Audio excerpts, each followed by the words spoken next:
Good evening, everyone, to the gallery and those joining us at home. I'm Councillor Mohammed Semra, Mayor of the City of Maribyrnong, and I welcome everyone to the July 2026 meeting. I declare this meeting opened at 6:29 p.m. Maribyrnong City Council acknowledges the traditional custodians of the land, the Wurundjeri, Wurrung and Bun Wurrung Bunurong peoples of the Kulin Nation, and pays its respect to its elders past, present and emerging. I remind everyone to switch off your phones or please have them on silent. I advise the gallery that this meeting is being recorded and will be available on Council's website after the meeting concludes. All care is taken to maintain your privacy, however your presence may be recorded. In accordance with Council's governance rules, meetings may not be photographed unless with the permission of the Chief Executive Officer. I advise that there are no apologies for tonight. All councillors are present. Councillors, are there any leave of absence requests? Perfect. In accordance with the Local Government Act 2020, do any councillors have a conflict of interest on any of the agenda items? There's been a change to the agenda items. Can the CEO please elaborate? Thank you, Mayor. I wish to advise the meeting that agenda item 9.1, planning application TP178/2025 for 17 to 19 Bloomfield Avenue, Maribyrnong, has been withdrawn from tonight's agenda. This is due to an administrative error where not all objectors to this planning application were formally advised of this item being considered at this meeting, and the item has therefore been deferred to the 18 August Council meeting for consideration, and we do apologise for any inconvenience this may have caused. Thank you, Celia. I advise that we'll be suspending standing orders, so I'll call for Council to move a motion to suspend standing orders to enable Council to receive a presentation of artwork relating to the Maribyrnong flood recovery from St Margaret's Primary School in Maribyrnong. Councillor Yengi? Yes, I would like to suspend standing orders to present the work that's been presented to us by St Margaret's Primary School. Thank you, Councillor Yengi. I'll put the motion to a vote. Declare the motion carried. Great. So just before I stand up to present, I just wanted to say a couple of words, which is one, to thank St Margaret's Primary School based in the Esplanade. This is specifically the Year 3 students who have done some really amazing work. I went and presented at the school at the end of May on their democracy session and spoke about council and council's work and what our responsibility is. As you know, Mayor, that a healthy democracy depends on informed and engaged citizens. So we had a really great conversation. Following this presentation, students did a project and basically went around the community and came up with some recommendations and suggestions for council on improving community spaces. So today, when I went to drop off my daughter, the school asked me if we would accept the recommendations that the students have put together for us for our consideration, which I've accepted, so I would like to present these to you. And just quickly, I want to thank the teachers. So this is all the Year 3 teachers, 3A, 3B and 3C, and also the students. I'm going to list their names very quickly. Dante, Ryan, Olivia, Mila, Wolf, Chloe, Elijah, Lenny, Tashi, Isabel, Milana, Maya and Xavier, Yipsara, Axel, Ruby, Lucas, Wesley, Catherine, Rose D, Isabel, Colin, Alana, Richie, Henry, Harrison, Ali, Theo, Daniel, Navy, Mackenzie, Charlie, Ella, Luna, Bodie, Winter, Aurora, Cruz, Sienna, Ellery, Terence, Winnie, my daughter, Audrey, River, Zara, Hannah, Evelyn, Archer, Maximus, Alyssa, Lucas M, Dweethan, William, Adrian, Rose V, Eliana and Lucas A. Thank you guys so much for all the hard work that you've put into this submission. I want to mention that we are going to showcase your recommendations and submission downstairs in the foyer area for a week or two, and then we will hopefully be able to showcase this at the Maribyrnong Community Centre as well. So thank you guys very much. Just briefly for my fellow councillors, I had a quick read of the recommendations and they did have some really amazing things to say. Some of which includes providing swings for disabled children to be able to access, having rock climbing walls, having a sand pit, having spaces where we have more shade, and also having play equipment that's a little bit more targeted at the older kids. I'm going to direct this to the Director for Infrastructure, Patrick. This is all for you, for your consideration. So thank you guys, and I will go and get the items and present them to you. Thank you, Councillor Yangi. And I think we have a few councillors from amongst the group that you mentioned.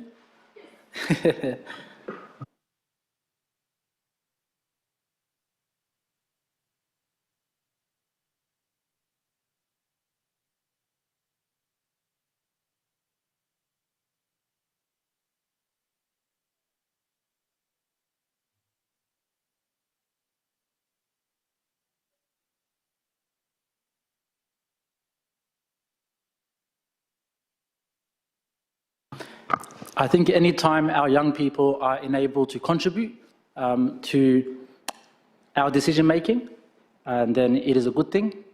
And Maribyrnong, from a council perspective, we've never been more serious, I think, about investing in our young people and working alongside them to make things happen. So thank you so much, Councillor Yangi, for bringing this to us. I now call a councillor to move a motion to resume standing orders. Councillor Lam. I'll put the motion to a vote. I declare the motion carried. We now move to public question time. Public question time is managed in accordance with Council's governance rules. Members of the public can submit a maximum of 3 questions prior to the commencement of the meeting. As Chair, I will decide who answers them. Public question time is limited to 15 minutes unless councillors consent to an extension. When we have reached our 15 minutes, I will ask councillors to extend the time for an additional 15 minutes. I'll now begin. Question 1 from Julie Nguyen. In the plans for the proposed 12 townhouse development at 17 and 19 Bloomfield Avenue, the retaining wall is included in the deep soil calculations. A retaining wall is an engineered structure requiring footings and excavation, limiting soil depth and root growth. How can trees achieve their intended mature canopy if the retaining wall restricts root development? How Director of Planning and Environment please respond? Thank you, Mayor, and through you. Newly planted trees have dynamic root systems that are capable of adapting to their surrounding environment during the establishment phase. As trees mature, their root systems naturally exploit soil conditions, growing into areas that provide suitable moisture, oxygen and soil volume. Healthy root development is linked to healthy canopy growth and long-term tree performance. While the proposed retaining walls and its foundation may influence circumferential root development in some areas, it is not expected to prevent trees from establishing a functional and sustainable root system. Where physical constraints are encountered, roots will typically redirect their growth into adjacent areas that offer more favourable growing conditions. Thank you, Mike. Question 2 from Julie. In the plans, the western boundary runs to Unit 3 garage wall. However, there is an existing 20mm here. The drawings also indicate a 2-metre fence, whereas the existing fence varies from 800 to 1600 millimetres. Where is the boundary line and is the fence existing? Thank you, Mayor, and through you. The 2-metre high fence on the boundary is proposed. This is not a reference to existing conditions. Question 3. In the State Government's Recycling Victoria policy, there is a provision for glass recycling and dedicated hard waste management. 2 times 3 millimetres times 2 by 2027.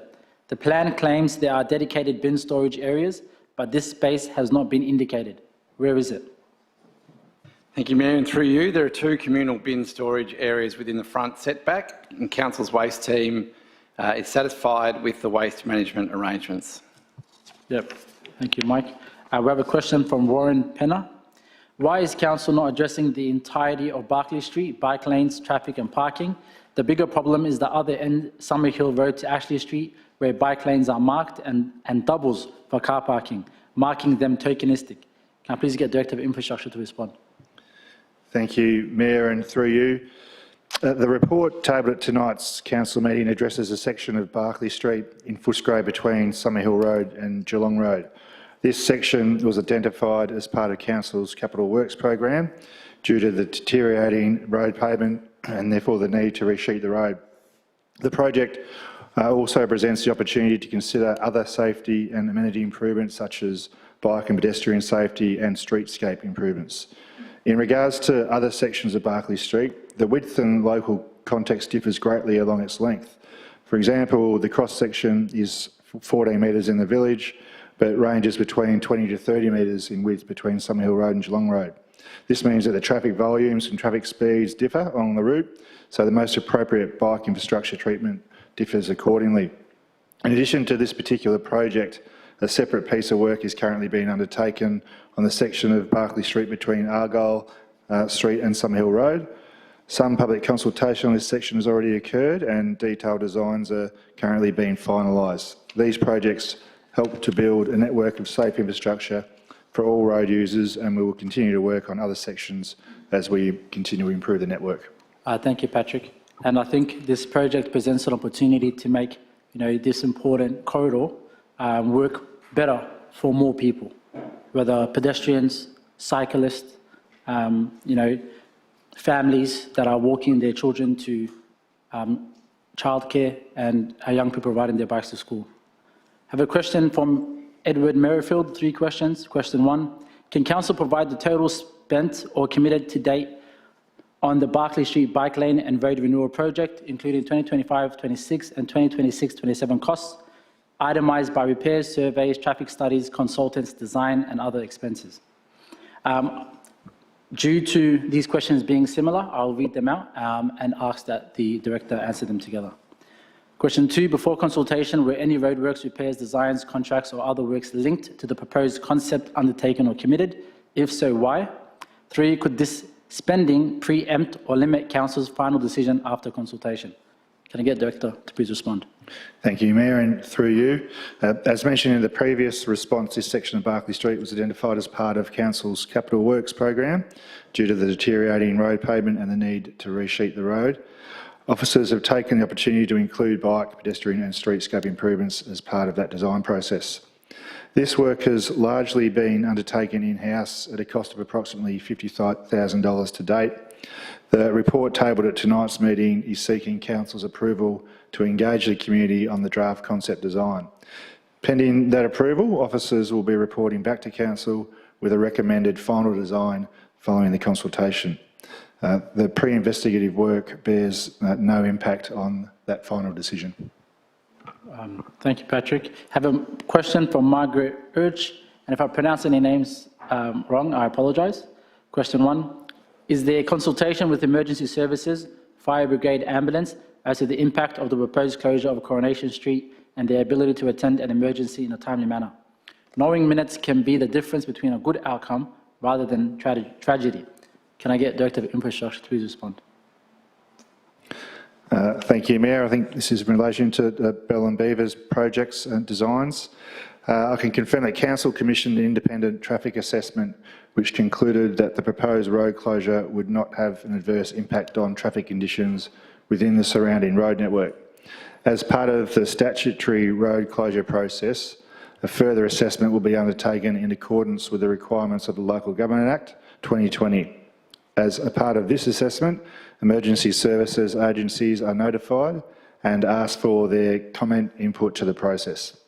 This secondary assessment forms part of Council's due diligence process and is intended to verify and confirm the findings of the initial traffic assessment before any final decision is made regarding road closure.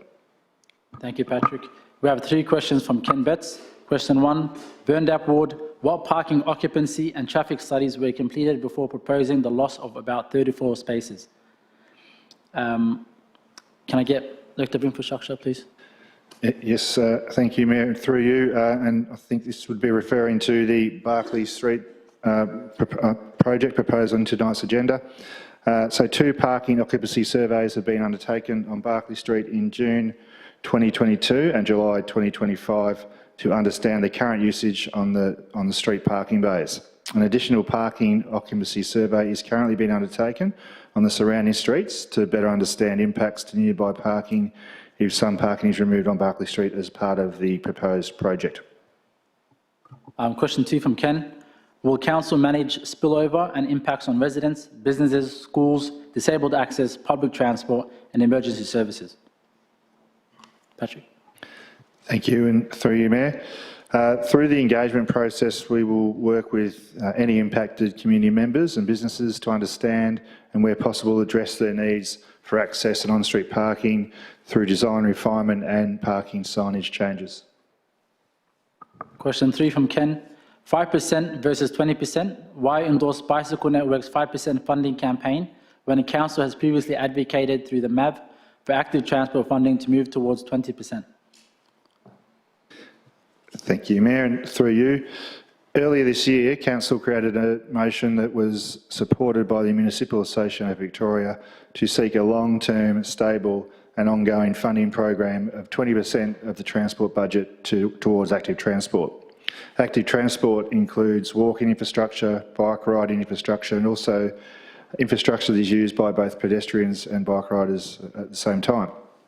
The Gimme 5 campaign that's referred to in the question that Bike Network is leading is seeking a state government commitment of 5% of the transport budget to be allocated to construct the strategic cycling corridor network.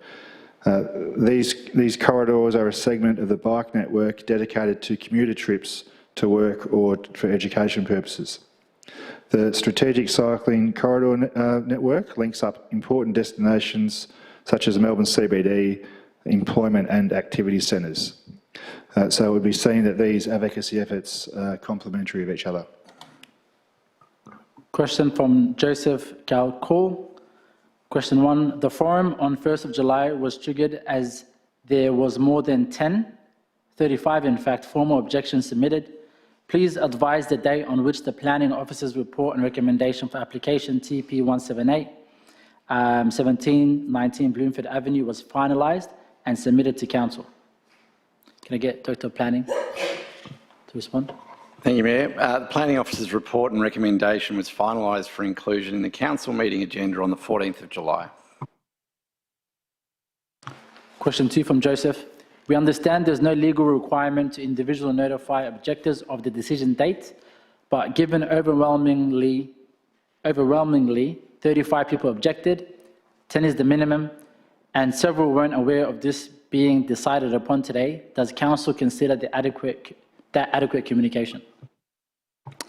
Thank you, Mayor. This matter was addressed by the CEO just earlier, but for the record, in preparing for the council meeting, we've realised that letters were not issued to each of the 35 objectors advising them that the planning application would be considered at tonight's meeting. And whilst there is no legal obligation to individually notify objectors, this is a standard practice which has not occurred due to an administrative oversight. Council takes participation and transparency in decision-making very seriously. In order to ensure all objectors have the opportunity to observe the meeting, submit questions and make a verbal submission, a decision on the planning application was made to be deferred to the next council meeting on the 18th of August. And the planning team has called and emailed every objector and the permit applicant earlier today advising them of this situation. Thank you, Mike. And I think an apology is in order for any of the objectors. I think it's important that we do inform the community, and that's why it's been moved to the following meeting. We'll go to Aurora Balderas. Question 1. How does council justify approving TP 178 at 1719 Bloomfield Avenue, given that it has a statutory duty under Section 26 of the Public Health and Wellbeing Act 2008 to prevent disease and environmental health risks? Can I get Director of Planning and Environment to respond? Thank you, Mayor. Council's decision-making duties and obligations for planning applications are governed by the Planning and Environment Act 1987 and any relevant environmental or health risks identified in planning policy. Whilst we acknowledge the concerns raised in the correspondence, the impacts identified are not matters which can be considered in Council's decision in this planning application. Section 26 of the Public Health and Wellbeing Act 2008 does not have the effect of bringing all matters relating to disease and public health into the statutory planning decision-making context. We'll go to a question from Chris Lee, 3 questions. The first question, noting that Council's tender for the demolition of this site closed in mid-April, has a contractor been officially appointed, and what is the exact date that physical demolition works will begin? Can I get Director of Infrastructure and Services, please? Thank you, and through you, Mayor, and I believe Mr Lee is referring to David House facility. I can confirm that demolition works will commence in mid-August. Thank you. Question 2 from Chris. Given the repeated incidents involving squatters and trespassers at the site and the multiple attendances by Victoria Police and Fire Rescue, what actions has Council taken to improve the site's security and public safety? Thank you, and through you, Mayor. So Council has been involved previously when these instances have occurred, and we're also going to be undertaking periodic evening security patrols until the building is demolished. Question 3, once the demolition is finally complete and the site is cleared, what is Council's long-term plan or intended use for this land, and how will the Yarraville community be consulted? When should we expect the community needs analysis published for consultation? Thank you, and through you, Mayor. Council is currently undertaking the Yarraville Community Infrastructure Feasibility Study, which is focusing on a number of community facilities within the Yarraville precinct. It's anticipated that this will be completed early in the new year, and as part of this project, consultation opportunities will occur with stakeholders and residents and users of a variety of services to assist. Council will advertise these opportunities through our usual consultation channels, as well as targeting specific groups and interested parties. Noting the interest, will pass along the questioner's details to officers managing the project to keep you informed. Thank you, Pat. I would ask councillors to, if we can extend the time of public question time by 15 minutes. Just show of hands. Yep, it's fine. We'll continue with Brian Sanderson. One question, at the last council meeting, the Mayor moved a motion regarding public lighting and community safety. Given Council had only just adopted its 2026-27 budget a week earlier, why did the Mayor not put this project through the budget process to allow ratepayers to comment? Can I get the CEO to please respond? I'm happy to answer that, Mayor, and through you.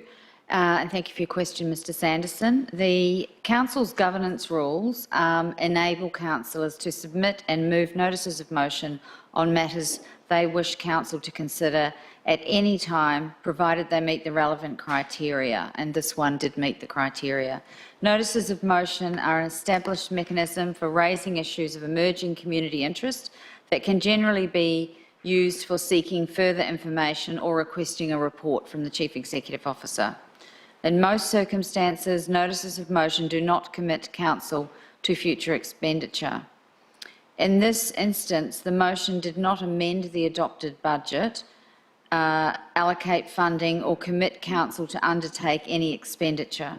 Rather, it requested that officers prepare a report for Council's future consideration regarding public lighting and security. The motion itself did request officers to prepare a report, as I've said, and any future proposal arising from that report that involves expenditure would needs to go to the Council and needs to be considered by Council. At this point, there is nothing in the budget for that particular, if there is a project that comes out of that, but we will await the report. The motion was able to be considered independently of the budget process because it sought further investigation and reporting only and did not itself commit Council to spending funds or undertaking specific works. Thank you, Mayor. Thank you, Celia. And just to make a quick comment, I've heard from a lot of members in our community around the importance of public lighting that makes sense for the community in relation to safety. And us as councillors, we need to make informed decisions, and essentially, what the motion asks for is for the relevant information so that then there's a strategic approach to where our focus is, particularly where it comes to safety and public lighting. Question 2 from Brian, does the CEO believe that notices of motion such as these have a negative impact on the organisation delivery on set budget priorities and initiatives outlined in the council plan? Thank you, Mayor. And through you, no, it does not have, these notices of motion do not have a negative impact on the organisation. The notice of motion in question satisfied all the criteria of Council's governance rules and was therefore accepted for consideration at the June meeting. Thank you, Celia. Question 3 from Brian. Given ongoing antisocial behaviours in the Footscray CBD, including at least 2 homicides this calendar year, why is there not a monthly report provided regarding progress against the Footscray CBD Place Plan 2025-26? Can I get the Director of Planning and Environment, please? Thank you, Mayor. The Footscray CBD Place Plan does not require monthly reporting to Council. The plan provides for actions to be tracked and monitored throughout the year with regular progress reports to Council and a comprehensive annual report to be presented at the conclusion of the 12-month implementation period. The reporting framework was intentionally designed to focus resources on delivery rather than preparation of monthly reports. Importantly, while recent serious incidents in the CBD are deeply concerning, many of the factors contributing to crime, public safety and antisocial behaviour involve agencies beyond Council, including the Victoria Police, Health Services and state government agencies. Council's role through the Place Plan is to improve amenity, activation, place management, partnerships and community wellbeing, as a part of a broader revitalisation effort rather than act as lead law enforcement agency. That said, Council already undertakes ongoing monitoring of place plan initiatives and progress is reported through existing governance and corporate reporting processes. Thank you, Mike. We have 3 questions from Steve Coury. Question 1, we are Bunbury Village homeowners facing structural damage linked to moisture changes and tree roots. Council holds a development geotechnical report warning against planting large trees close to homes. What action will Council take to prevent further damage? Can I get Director of Infrastructure to please respond? Thank you, and through you, Mayor, and we have been investigating this matter for a little while now, and I can confirm that an independent ground penetrating radar, GPR assessment, commissioned by Council found no evidence of tree roots extending into the affected properties or into the area where the observed building damage has occurred. The report concluded that there is no compelling evidence that the council trees are the primary cause of the damage. The assessment found the damage pattern is inconsistent with tree-related subsidence and is more likely associated with site-specific soil and foundation conditions. Question 2 from Steve. Will Council immediately suspend planting the same or similar tree species near homes in Bunbury Village while an independent review assesses the risks identified in the FMG engineering report? Thank you, and through you, Mayor, I can confirm there is no tree planting plan for this area. Question 3 from Steve. Council officers have all been copied into emails and are aware of the FMG report, yet calls the emails remain unanswered. Will Council provide a clear plan to address existing trees and prevent future damage? Can I get Director of Infrastructure to respond? Thank you, and through you, Mayor, and firstly apologies to Steve if we've been untimely with our responses to emails or calls, but I can confirm that Council officers have now responded to Steve on this matter. We have 3 questions from Fred Madden. Question 1, regarding Beavers and Bell Reserves upgrades. Council has since confirmed further traffic and pedestrian safety work still remains outstanding. What specific matters remain outstanding today that they were not completed before Council voted in April? Can I get Patrick? Thank you, and through you, Mayor, I'd question if any matters remain outstanding. Officers have followed the direction of Council following this decision. But I can say that as part of the formal road closure process under the Local Government Act, we'll be undertaking a further assessment of the proposal to determine whether the road should be permanently closed. This process ensures a robust and transparent decision-making framework is applied.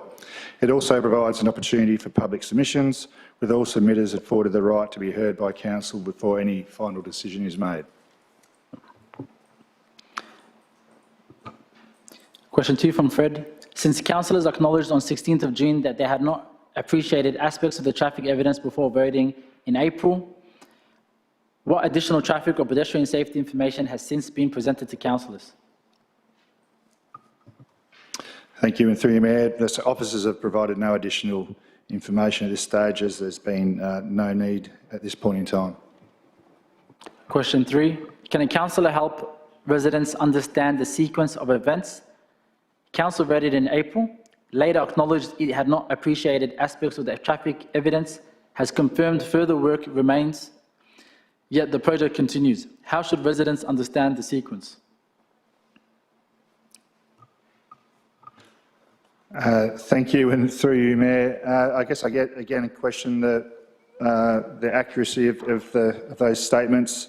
I would say that work hasn't continued in the sense of the project progressing. I can say that there is no funding for construction in the current budget for road closure or for the public toilet projects. Planning has continued, but no physical works. Yep. Could I add, Mayor, through you, that councillors have received all the information related to this project? Yep. Thank you, Celia.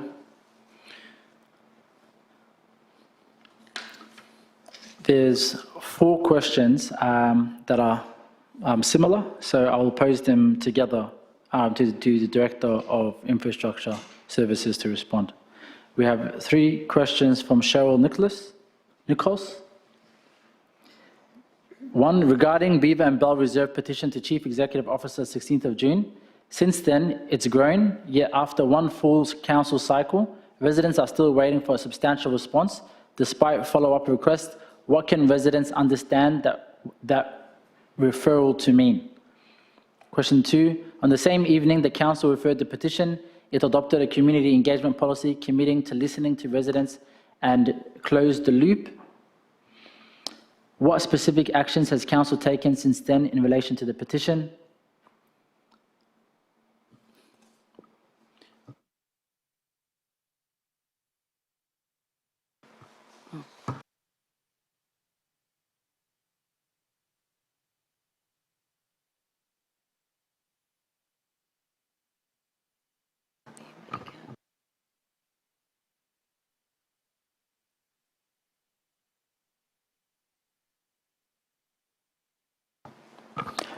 I was just asking on some governance advice, but these seem to be a bit different. So it's right if you can answer them in blocks, the first 2, Patrick. Thank you, and through you, Mayor. I'll just note that these questions have come in late tonight, so I'll do my best to respond with the information at hand. I can confirm that with those first couple of questions that officers are very confident in the engagement process that we've undertaken and the due diligence that's been followed. And as I mentioned earlier, there is no budget for construction of these works that are mentioned in these questions in this current financial year. If the Beaver and Bell Reserves petition reflects the voice of a portion of dissatisfied residents in the community, doesn't council have a duty to residents to offer an opportunity for them to meet with the relevant council departments to discuss their matters of concern? Thank you, Mayor, and through you. And again, we're very confident in the engagement that's been undertaken. At this point in time, there is no need to meet with residents because we haven't got a project to implement. Even when council adopts these projects for construction, which wouldn't be until next financial year at the earliest, officers would then re-engage with the community. Question from Christy Elliott regarding Beavers Bell Reserves, proposed closure Coronation Street. Council has confirmed further traffic work is still required. Specifically, what traffic-related matters not previously assessed before Council's April vote will that work examine? Thank you, Mayor. Again, I'm not sure I agree with what the question's suggesting there. We've undertaken traffic impact assessments. The results of that were indicated that the impact would be very minimal, if any. But again, as we progress through detailed design in future budgets, we'll be undertaking further traffic impact assessments as part of due diligence. Yeah. So there are a few questions that will be taken on notice due to arriving quite late, and we want to be able to ensure that we can give those that have asked a question, the right full information. And so I would read out these questions and we'll be taken on notice. Yeah. So we I have, think, sorry, through you, Mayor, I think in regard to Mr Kilpaddy's questions, we may be able to answer some of them, but certainly Alison Boast's questions we need to take on notice. we have 3 questions from Stephen Kilpaddy. On agenda item 10.1, report indicates that new equipment be required to clean proposed bike lanes. Can council advise purchase costs of equipment and the estimated annual cleaning and maintenance costs to ensure that Maribyrnong ratepayers understand the outgoing expense? Thank you. And through you, Mayor, I'm unable to provide those details tonight. That would be a matter that is subject to procurement once the project, or even when the project progresses. Yep. And should I assume, as the 2 follow-up questions are similar, I would get a similar response? You probably need to read the question. I'd suggest the next question is a hypothetical. So question 2, agenda item 10.1, given the 1.49 million budget for the project, has council assessed if any discretionary funding could instead support community safety, social cohesion or preventative services that benefit the wider community? I can answer that through you, Mayor. This is an adopted budget in the project, and officers will be undertaking it in accordance with council's decision following tonight's decision, and if awarded, when officers return with a further report. Yep. Question 3, agenda item 10.1, if consultation shows limited community support for the proposed design, will council reconsider its scope and costs and report on whether any savings could be directed to broader community priorities? Again, through you, Mayor, I'd be hesitant to predict, what might occur following a consultation process. There's many variables that could come from that, so I'd be hesitant to answer that directly. Yep. We have 2 questions from Alison Boyce. I will read them out, and if an officer wishes to respond, please do so. If not, they'll be taken on notice.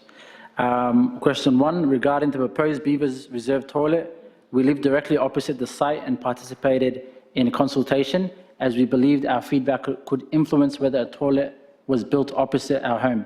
What feedback resulted in council retaining the toilet in this location? Thank you, Mayor. And as we've answered in previous public time and as detailed in previous reports, there was mixed feedback with the proposal of a toilet in this concept design. About 50-50 as we've reported previously. And as mentioned previously, the community engagement is one part of council's decision-making process. Open space planning principles and other factors also come into it.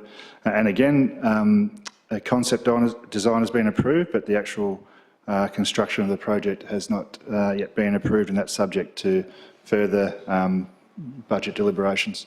Yep. Question 2, as the residents who will live directly opposite this facility every day, how were the concerns raised by nearby households reflected in the recommendation presented to councillors? Thank you, and through you, Mayor. Council was aware of, through the report to council, that there were mixed views through this consultation process, some for and some against, and on balance made its decision. Yeah. Thank you, Patrick. I will now declare question time closed at 7:08 p.m. We'll now move to the confirmation of minutes. Agenda item 6.1, confirmation of minutes. I'll call for councillor to move a motion. Councillor Lam.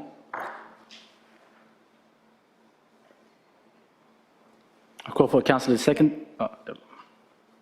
Officer's recommendation that council confirm the minute of the hearing of budget submission meeting held on the 26th of May 2026. I call for a councillor to second the motion. I'll now put the motion to a vote.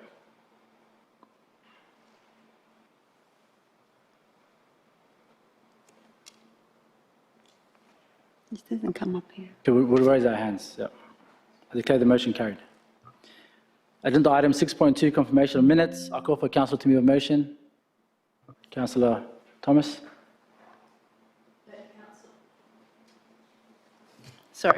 That council confirms the minutes of the hearing of budget submissions meeting held on 25 May 2026. I call for council to second the motion. Councillor Pereira. Now put the motion to vote. All hands, yep. Declare the motion carried. Move to agenda item 6.3, confirmation of minutes, 16th of June 2026. I'll call for council to move a motion. Councillor Yengi. That council confirms the minutes of the council meeting held on 16th June. Call for councillor to second the motion.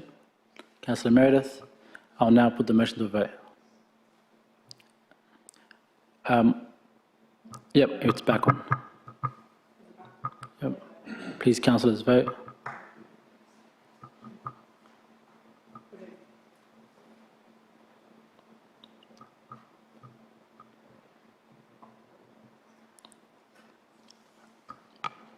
I declare the motion carried. Councillors, there are no reports from committees to be tabled at this meeting. I advise councillors that in accordance with council's governance rules, a councillor may read the petition text, but is not permitted to speak to the petition. We've received one petition, planning application TP 178-2025, 17-19 Bloomfield Avenue, Melbourne. I'll call for a councillor to move a motion. Councillor Yengi. That council receives and notes the petition planning application TP 178/2025, 17-19 Bloomfield Avenue, Maribyrnong, and notes that the planning application will be considered at a future council meeting in August. I call for a councillor to second the motion. Councillor Meredith. I'll now put the motion to a vote. Councillors, please cast your vote. I declare the motion carried.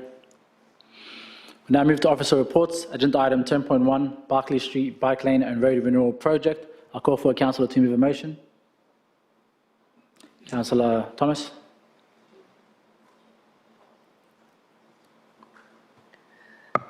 That Council 1 endorse the concept design for the upgrade of Barclay Street, Footscray between Summerhill and Geelong Roads, shown at attachment 2 to be released for community consultation. 2, note a report will be presented on the outcomes of the community consultation at a future meeting. And 3, note that officers will continue discussions with the Department of Transport and Planning regarding bus stop treatments and associated approvals. Call for councillor to second the motion. Councillor Meredith. Are there any questions or points of clarification, councillors? Would the mover like to speak to the motion? Say a few words. I think this is a really good design outcome and a good start to perhaps a longer redesign of Barclay Street that brings some urban design improvements particularly to this section of Barclay Street, but also some improvements for people who walk along here, people who ride or scoot, people who want to catch public transport as well, and for people who drive, because at the moment part of this section is really wide and it's only 40 k's, and it kind of lends itself to people speeding. So I feel a little sorry for those people who may have got a speeding fine while driving along there. But the design brings in, additional trees, importantly, some protected bike lanes for people who do ride or who are scooting, improvements to some of the bus stops as well, and really kind of, I guess, rejuvenates what is a little bit of an unloved section of Barclay Street. So I think this is a really good outcome, and people will notice in the design that that often happens when you're on a bike lane, it kind of runs out, or not kind of, it does run out when you approach an intersection.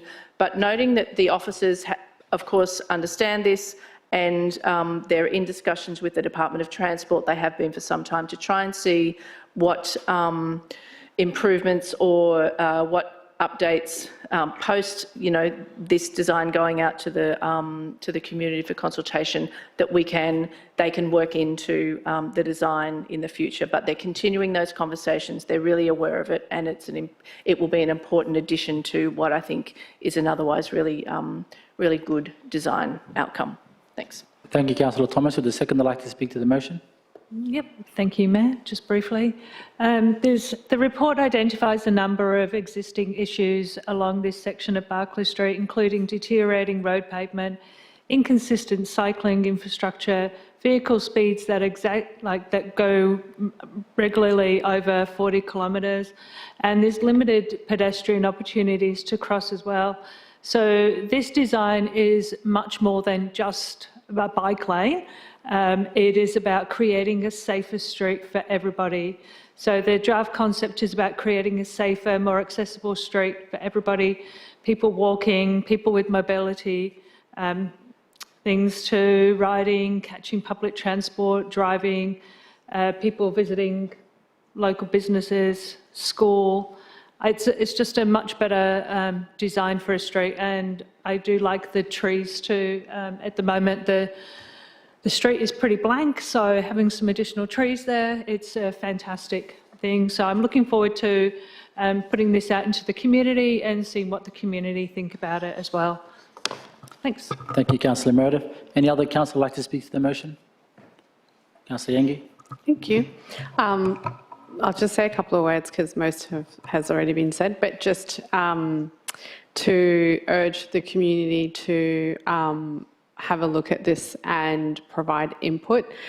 This upgrade for Barclay Street isn't just needed, but it's necessary to ensure that our community can get around seamlessly. And it's also an opportunity for us, as council to create better connections for our community so that, we can connect with each other,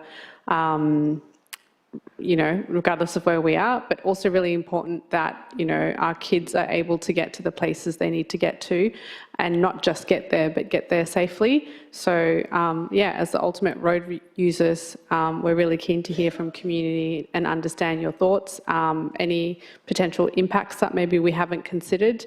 Also just really keen, for you to tell us whether you think we've got this right or if there are any adjustments that need to be made. Thank you, Councillor Yengi. Any other councillor like to speak to the motion? Councillor Tawari. Thanks, Mayor. I just wanted to say that I support the officer recommendation to release this concept design for community consultation.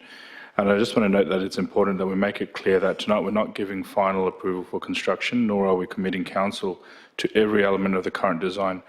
What we're doing is we're agreeing to place the proposal before the community, hear directly from those affected and bring it back to council before any final decision is made.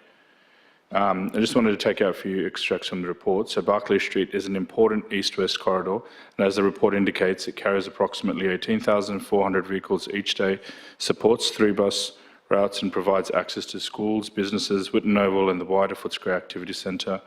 The road is also deteriorating and requires renewal. There are genuine safety issues to address. The report identifies 12 recorded crashes between 2020 and 2025, resulting in 5 serious injuries and 9 other injuries. It also notes speeding, limited pedestrian crossing opportunities and inconsistent cycling infrastructure. At the same time, this proposal involves significant trade-offs. It would remove approximately 34 of the existing 96 on-street parking spaces, and that's not a minor change, and residents, businesses, schools, visitors, traders and people with mobility needs deserve clear information about how they may be affected. Some residents have also raised concerns that the proposed bike lanes do not connect into a continuous cycling network and may represent poor value for money if delivered in isolation. That concern, together with feedback about parking alternate routes, must be properly considered. Once consultation opens, I strongly encourage residents to formally provide their feedback so it becomes part of the consultation record. I also welcome the opportunity for more trees and greenery along this corridor of Barclay Street. As someone who has lived in this area for a long time, I know this corridor would benefit from more shade, landscaping and the greenery. Done properly, it could improve the street and make it more comfortable and attractive for everyone. However, consultation must be genuine and not just a box-ticking exercise. When this matter returns to Council, I expect the report to explain the concerns raised, the alternatives considered, any changes made and how community feedback influenced the final recommendation. I've already advised the Mayor that I intend to personally door-knock residents with the project boundaries, and I'll not be telling people what position to take, of course, but I want to ensure that they know about the proposal, understand how it may affect them, and are encouraged to have their say. So I encourage everyone, get onto the consultation and put your feedbacks in. Thank you, Mayor.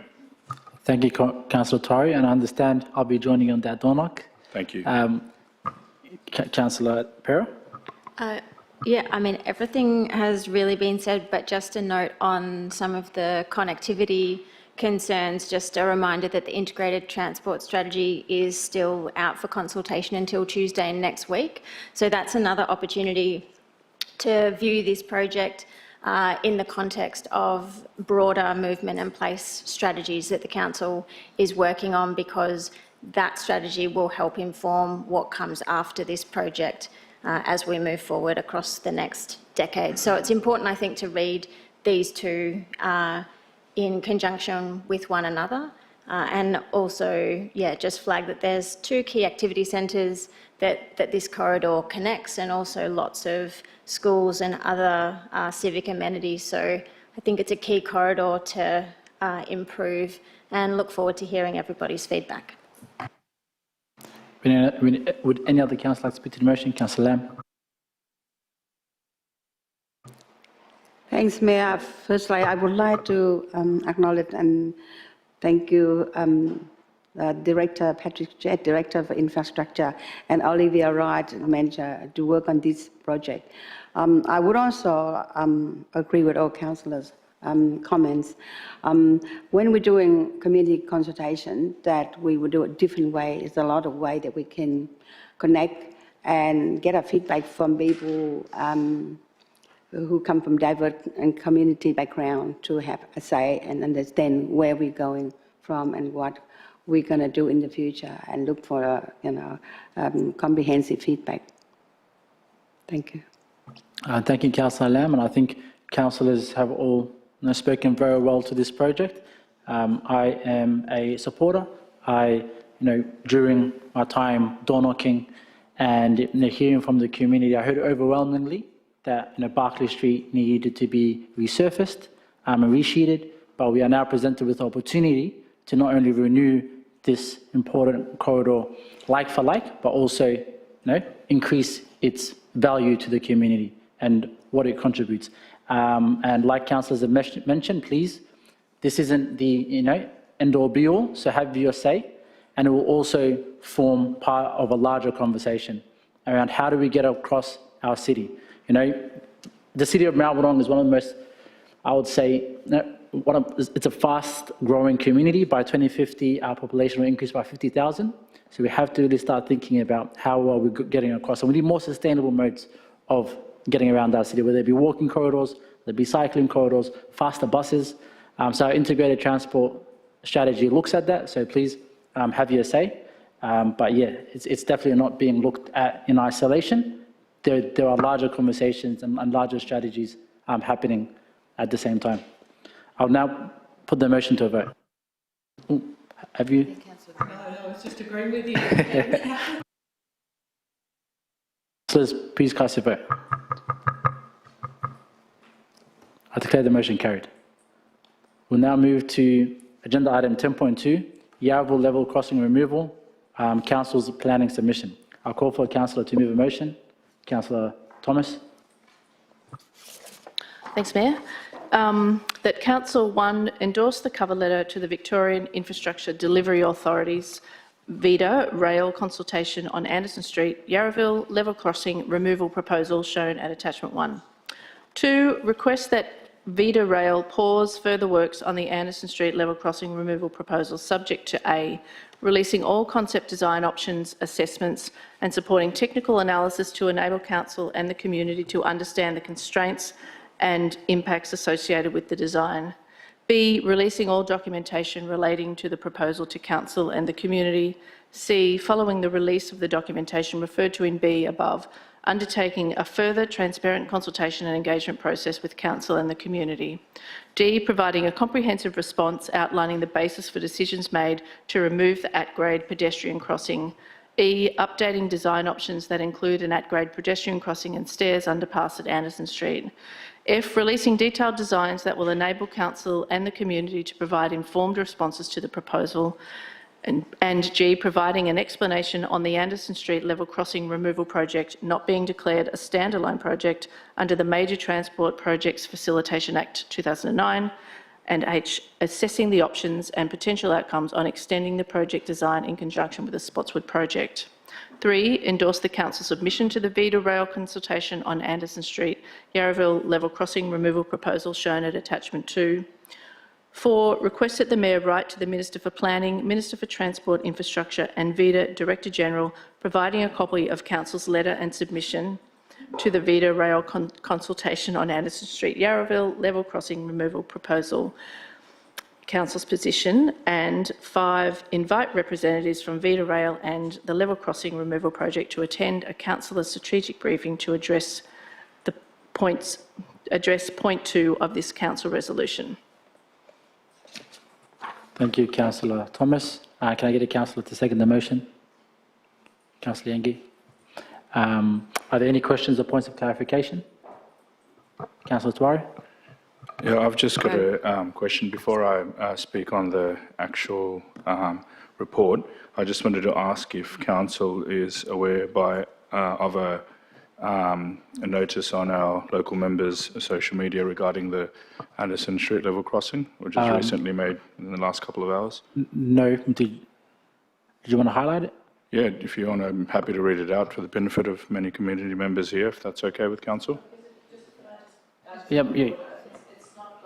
Do with the, I mean, it's not directly addressing the motion. Councillor Tuari, the time for that would be during councillor question time.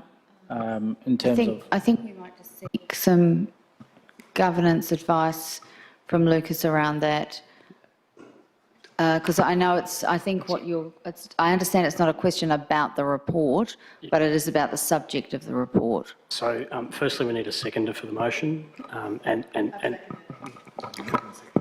then the mover and seconder both speak to the motion first, and then councillors can ask questions or speak to it. So it's not a question or point of clarification. Okay.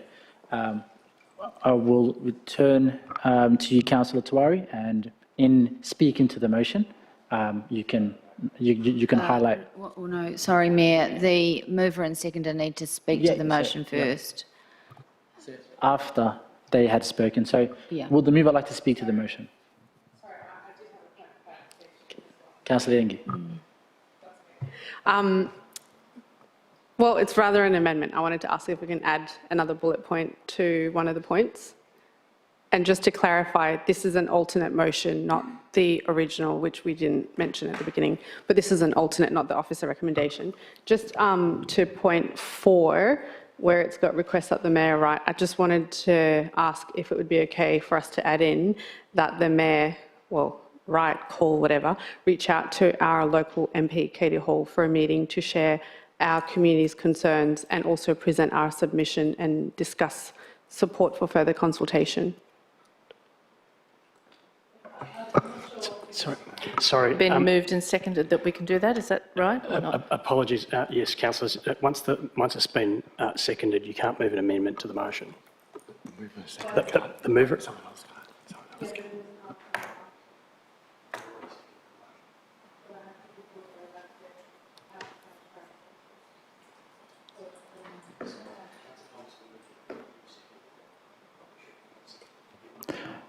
So just for clarification, because the motion was seconded, you can't basically add an amendment. Correct. The government's rules are specific on that matter. Yep. So if there aren't any other questions or points of clarification, I'll ask Councillor Thomas to speak to the motion. Thank you.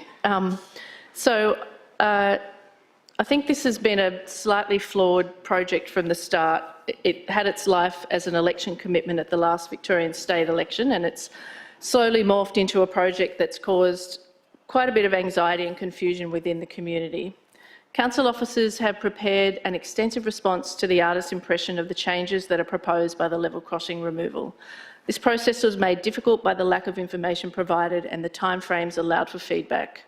Councillors and senior officers only received a briefing on the proposal in the last couple of weeks.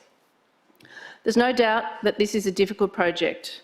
A much-loved village, a much-used train station and line that moves through the village, heritage buildings, a lack of space to expand and irreversible impacts proposed on people who walk, cycle, scoot and drive as a result of the proposal. The so-called consultation process has also created much angst in the local community. A lack of transparency in documentation, assessment, development of the proposal and technical studies. The final design presented as an artist's impression, making it difficult to determine the full extent of the impact. And instead of a co-design process, a mostly one-way process that was more informing than consulting, and consultation sessions that were time-limited and somehow booked out when trying to book in. When the community asked for an additional crossing, the level crossing removal has given them much more, but not necessarily what they asked for. Most recently, the move to include the Yarraville project with the Spotswood project has caused further confusion. As a result of this process undertaken by the level crossing removal, Council and the community have many unanswered questions, and that is why the changed recommendation has come out to try and really highlight some of those questions. The project needs to be put on hold until these questions have been answered. The Ministers for Planning and Transport Infrastructure must intervene, put the project on hold and ensure that Council's questions are answered. Only then can we move to participate in a process we can trust, is transparent and involves our community in meaningful conversations about any changes to their beloved village. Thanks. Thank you, Councillor Thomas. Councillor Yengi, would you like to speak to, the second would like to speak to the motion? Just briefly, I guess I'd like to start off by thanking the Level Crossing Authority who attended one of our briefing sessions last week, I believe, to have a chat to us about this project and about the proposed design.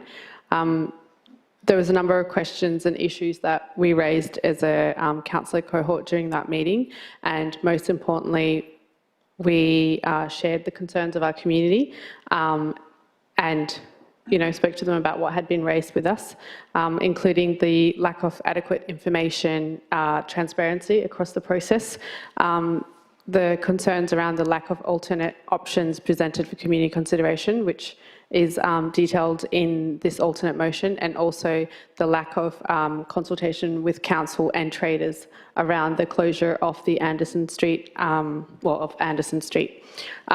So essentially, what's being proposed today through this alternate motion is just our response based off, the conversation we had, but also what the community has fed through to us.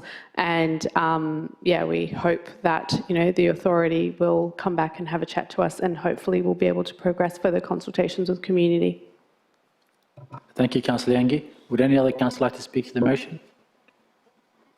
Councillor Torre? Councillor Pereira? He wants to go first. Okay. You did beat me to it. I just want to add, Yarraville is a very successful village, and in all the other level crossing removal projects, there are obviously been some teething problems, but ultimately the projects result in more connectivity and really good ground level amenity. Unfortunately, saying that the Yarraville level crossing removal project is light on detail is incredibly generous.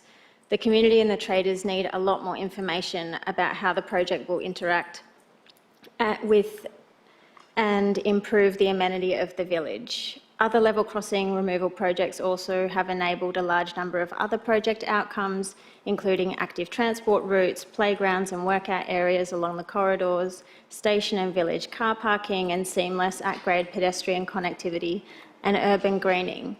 We want more, we definitely want more trains, absolutely, but this project needs to respond to our diversity of transport needs and contribute to the vibrant local precinct.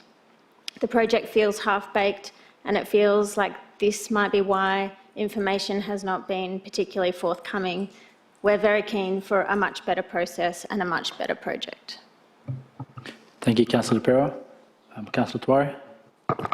Thank you, Mayor. Firstly, I just want to thank our council officers for the considerable work that has gone into the detailed submission and recommendations. And the submissions identify important concerns related to accessibility, connectivity, heritage, open space, traders, traffic, parking and construction impacts. I also want to thank Ed Harcourt, who is present here in the chamber tonight, and the residents with whom myself and Councillor Yengi had the pleasure of meeting earlier today. I appreciated the time they took to explain their concerns, share their local knowledge and show us how the village operates in practice. Listening directly to the residents reinforced for me that this is not just simply a transport project. Yarraville Village, as other councillors mentioned, is a unique heritage precinct, a business centre and an important community meeting place. Decisions made now could affect its character, accessibility and connectivity for generations. I support the objective of improving safety at the crossing. However, I do not believe the community has yet been provided with enough information to properly assess whether the current two underpass proposal is the best possible solution. The Council report acknowledges that insufficient information has been provided regarding options that appear to have been rejected, including elevated rail, lowered rail and retaining a direct at-grade pedestrian crossing. Further work on traffic, access and parking impacts is also still being undertaken. That's why I support Councillor Thomas's motion asking Vita Rail to pause further works while the concept assessments, technical reports and supporting documents are released. I think the community deserves a clear explanation of why the direct at-grade pedestrian crossing is proposed to be removed, what alternatives were assessed, what criteria were applied and why those alternatives were rejected. We should also see updated options that properly examine retaining a direct at-grade crossing and providing stair access alongside the proposed underpasses. Detailed design should be released before contracts are awarded or irreversible commitments are made and not afterwards. Accessibility is particularly important, as I saw today. A person who cannot use stairs should not have their independence determined entirely by whether a lift is operating. A design may technically comply with accessibility standards, but that does not necessarily make it the most practical, dignified or inclusive outcome for people with disability, older residents, parents with prams or others with limited mobility. As mentioned earlier, I also acknowledge the public update from our local member, Katie Hall, on her socials today, who has advised that the level crossing removal project is committed to a further phase of community engagement beginning in August. And if it's okay, I'd just like to read out her statement. That's fine. So our member says, thank you to everyone who has engaged with my office on early designs for Anderson Street level crossing. We all love the village. It's such a special and unique place, and it's crucial we have the best outcome possible. The crossing is dangerous, especially with the gates down for such considerable periods. Following our discussions, I met with the Level Crossing Protect team. They are reviewing all the feedback and questions from the community and traders. I have requested, and they have committed to, a further phase of engagement with the community, which will include publication of a technical report detailing what Alex RP has heard from the community, how that has influenced the design work and options considered for the Anderson Road underpass. They will conduct more community meetings, additional meetings with Maribyrnong City Council, as well as trader and community groups. It's important that questions are answered and technical information is outlined. And then she goes on to list the further information that's available on the project webpage. So I acknowledge her statement, so thank you to our member. But while I welcome that commitment, it also reinforces the importance of getting the sequence right. The technical report, supporting assessments and revised designs should be released before the next round of consultation. Residents cannot provide informed feedback unless they can first see the evidence, understand the alternatives considered and know the reasons behind the proposed designs. We have the opportunity to get this right. Yarraville deserves a solution that improves safety without unnecessarily dividing the village, weakening accessibility or diminishing what makes this precinct so special. So for those reasons, I will be supporting the alternative motion tonight. Thank you. Thank you, Councillor Tuari. Would any other councillor like to speak to the motion? Yep. like Councillor better because it is my ward, isn't it? So it's probably a good thing that I do speak.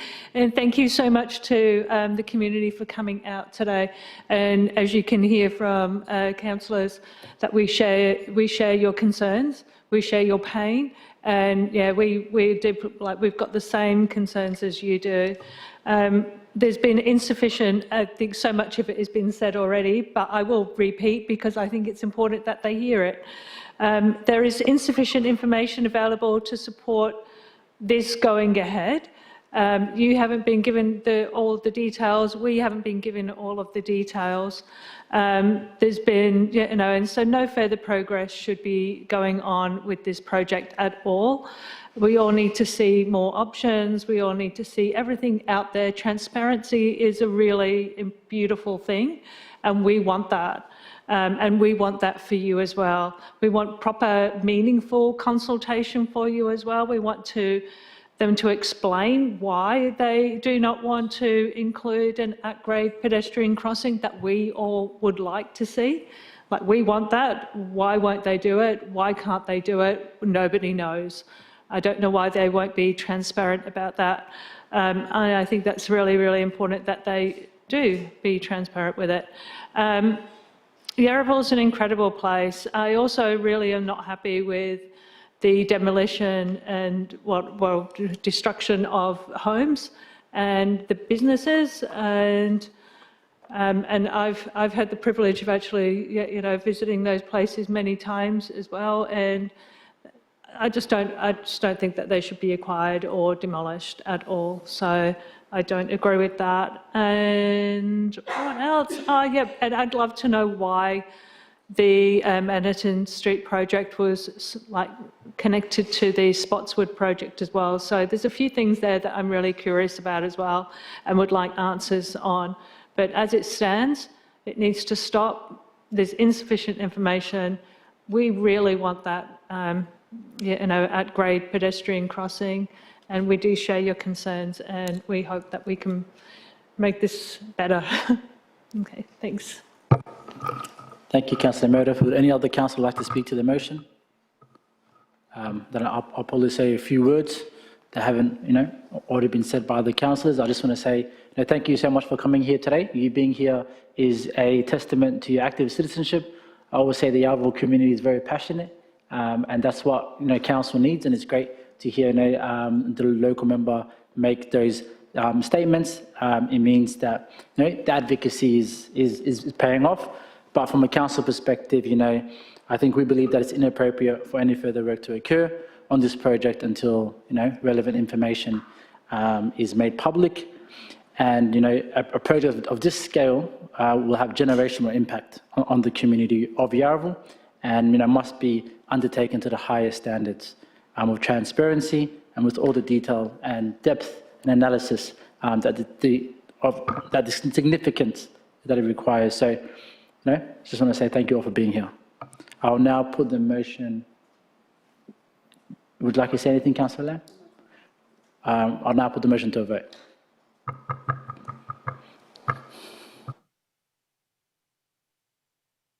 I declare the motion carried. We'll go to agenda item 10.3, Melbourne Airport Rail Stage 1, early Tottenham station designs.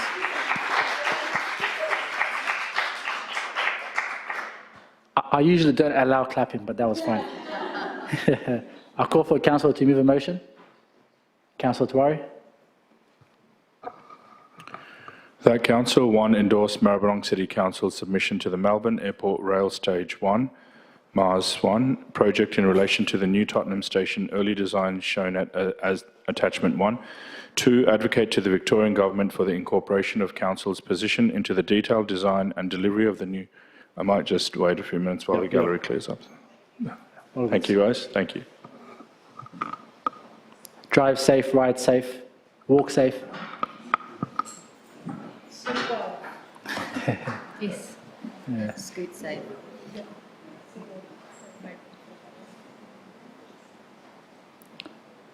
We'll just keep it a couple of seconds for the gallery to empty. And now it's just us, so. Go back, I'll start off all over again. That Council 1 endorsed Maribyrnong City Council's submission to the Melbourne Airport Rail Stage 1, MARS1 project in relation to the new Tottenham station early designs shown at Attachment 1. Number 2, advocate to the Victorian Government for the incorporation of Council's position into the detailed design and delivery of the new Tottenham station, including the delivery of a high-quality integrated station precinct that prioritises active and public transport, provides safe and connected walking and cycling infrastructure, supports effective multimodal integration, including future bus service, and delivers strong urban design, placemaking and environmentally sustainable outcomes. 3, advocates to the Victorian Government to incorporate into the design and deliver integrated bus and rail interchange facilities as part of the new Tottenham Station project, including provisions for the future north, south and east-west bus services and seamless bus-rail connectivity. And 4, notes that the submission at Attachment 1 includes a request for the MARS1 project to include the design and installation of a pedestrian-operated signal on Sunshine Road at Aliwal Street in recognition of the challenges in providing bike infrastructure on Dempster Street, and that a lower-stress bike route along Aliwal Street is being explored as an alternative, and this needs a safe crossing over Sunshine Road to access the station. Thank you, Councillor Tawari. Can I call on a councillor to second the motion? Councillor Lam. Are there any questions or points of clarification? Would the mover like to speak to the motion? Yeah, thanks, Mayor. I strongly support this officer recommendation and council submission on the new Tottenham station. Council has advocated for many years on Tottenham station to be included within the Melbourne Airport Rail project. The existing station is outdated, isolated and falls well short of the accessibility, safety and amenity standards our community should reasonably expect. The proposed new station with accessible platforms, lifts, stairs and a new grade-separated connection between Rupert Street and Sunshine Road represents a major improvement and an important investment in Melbourne's West. However, we must make sure this project delivers more than just new platforms and an underpass. Tottenham should become a genuinely integrated transport precinct that connects people safely to trains, buses, walking and cycling routes and the surrounding community. I also strongly support the proposed signalised pedestrian and cycling crossing at Aliwal Street. Dempster Street is a narrow and forms part of a heavy vehicle route, so a lower stress connection through Aliwal Street requires a safe crossing of Sunshine Road if it's going to provide a realistic route to the station. Safety and amenity must also be central to the design. The underpass and forecourt should be well lit, have clear sight lines, CCTV, passive surveillance and sufficient activation so they do not become isolated or unsafe spaces. The submission also makes a strong case for accessible public toilets and for the station to be staffed or at least future-proofed for premium station status. It notes that Tottenham Station serves approximately 394,000 passengers annually and sits within a long section of the rail corridor where there are no station toilet facilities. That is not only an amenity issue, it's an accessibility and equity issue. And finally, this project should provide quality landscaping, additional tree canopy, shade, water-sensitive urban design and attractive forecourts that create a genuine sense of arrival. So I welcome this significant government investment. Thank you to our local member for all the advocacy that she's done and support the inclusion of Tottenham Station. But because this is likely to be the station our community lives with for many decades, we should be ambitious about the outcome. So I completely support the recommendation. Thank you, Mayor. Thank you, Councillor Tawari. Can I call a second? I'd like to speak to the motion.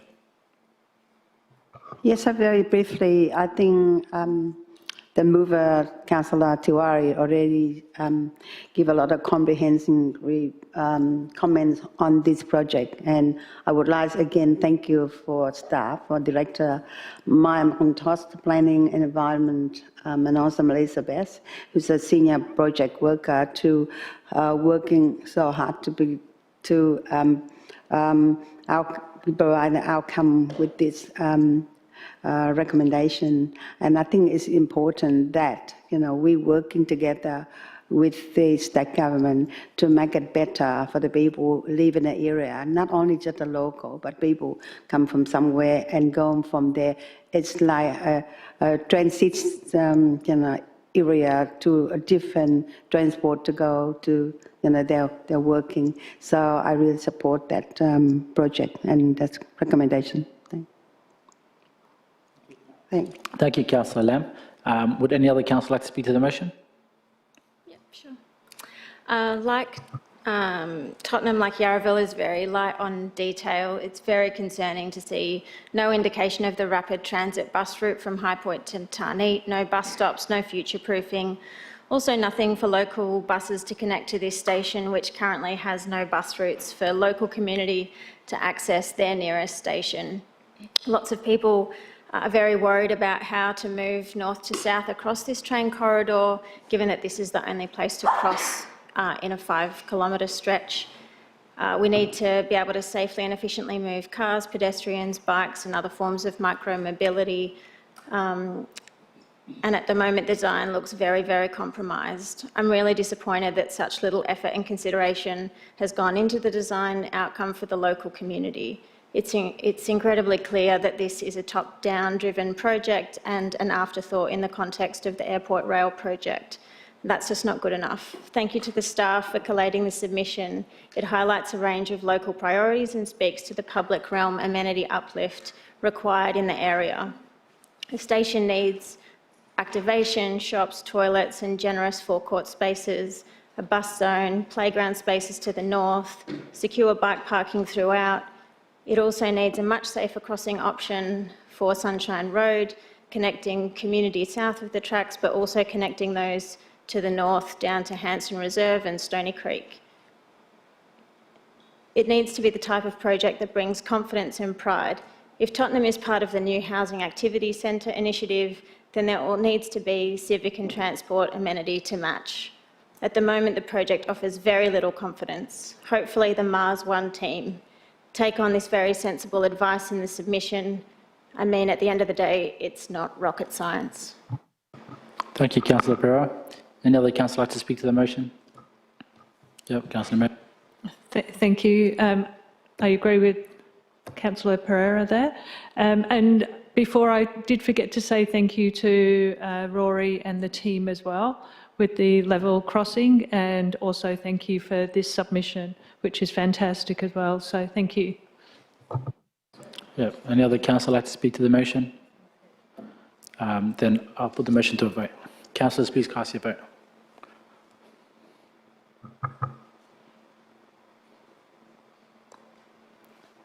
Councillor Lam. I declare the motion carried. We'll now move to agenda item 10.4, Creative West Concept Design. I'll call for a councillor to move a motion. Councillor Thomas. That Council 1 note community engagement between March 2026 and community co-design process during April and May 2026 that has informed the development of the Creative West Precinct concept design. 2, acknowledge the contribution of the Wurundjeri elders throughout the project and during the recent co-design process. 3, acknowledge the contribution of the community voice group throughout the co-design process. 4, endorse the public release of the concept design shown at attachment 1 and note the progression of the project to the schematic design phase. Thank you, Councillor Thomas. Can I get a councillor to second the motion? Councillor Yengi. Any questions or points of clarification? Would the mover like to speak to the motion? Yeah, I'll just say a few things. This is Council's biggest community infrastructure project by far, and it's going to hopefully have an enormous impact on not just the local Footscray community or the wider Maribyrnong community, but also, the inner west community. The combination of the town park, the updated library, and the really fancy and lovely performing arts area with I've just been trying to flick. I've just forgotten what the staging is called, but it's special staging where you can sit around the stage. So there's not many of those kinds of theatres in Melbourne. So this will make this performing arts centre, I think, one that a lot of at least progressive and contemporary arts organisations will want to use.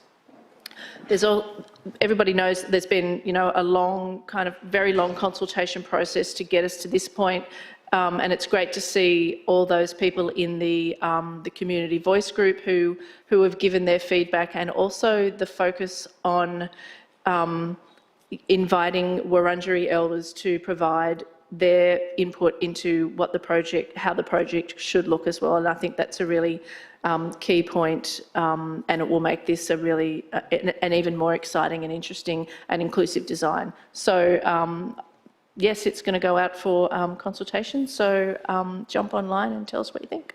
Thanks. Thank you, Councillor Thomas. Would the second like to speak to the motion? Sure, just a couple of words.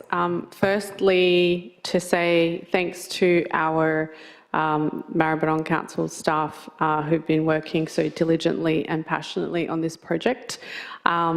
Also to say that I'm really, really excited about Creative West, and as Chair of Lead West, it would be remiss of me not to speak about what a significant region-shaping cultural precinct/project this is for the region, but obviously being centred in Footscray for Maribyrnong community as well, given that we don't currently have any 500-seat performing theatres in the region, let alone in our municipality.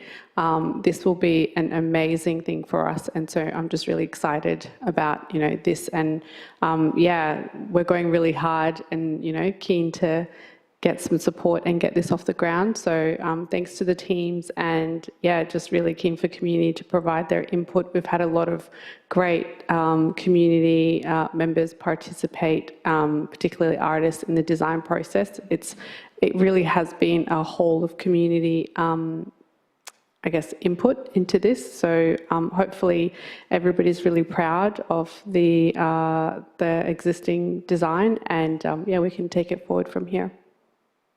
Thank you very much, Councillor Yengi, and you're doing a great job as Chair at Lead West. Any other councillor like to speak to the motion? Then I might reiterate some of councillors' comments. Creative West will cement Footscray as the creative heart of the West, and it will drive economic and social opportunity by supporting creative industries, entrepreneurship, and inclusive participation, and integrated with broader citywide activation. The cultural precinct is a catalyst for urban renewal.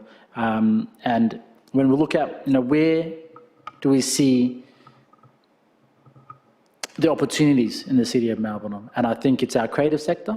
If you look at Footscray, it's a melting pot of our languages, cultures, food, and Creative West, I believe, will bring all of that to the surface and then some. With that being said, I'll put the motion to a vote.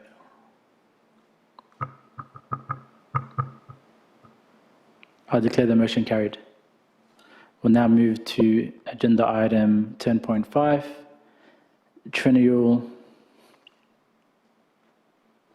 Triennial Arts Partner Funding Recommendations. I call for a councillor to move a motion. Councillor Lam.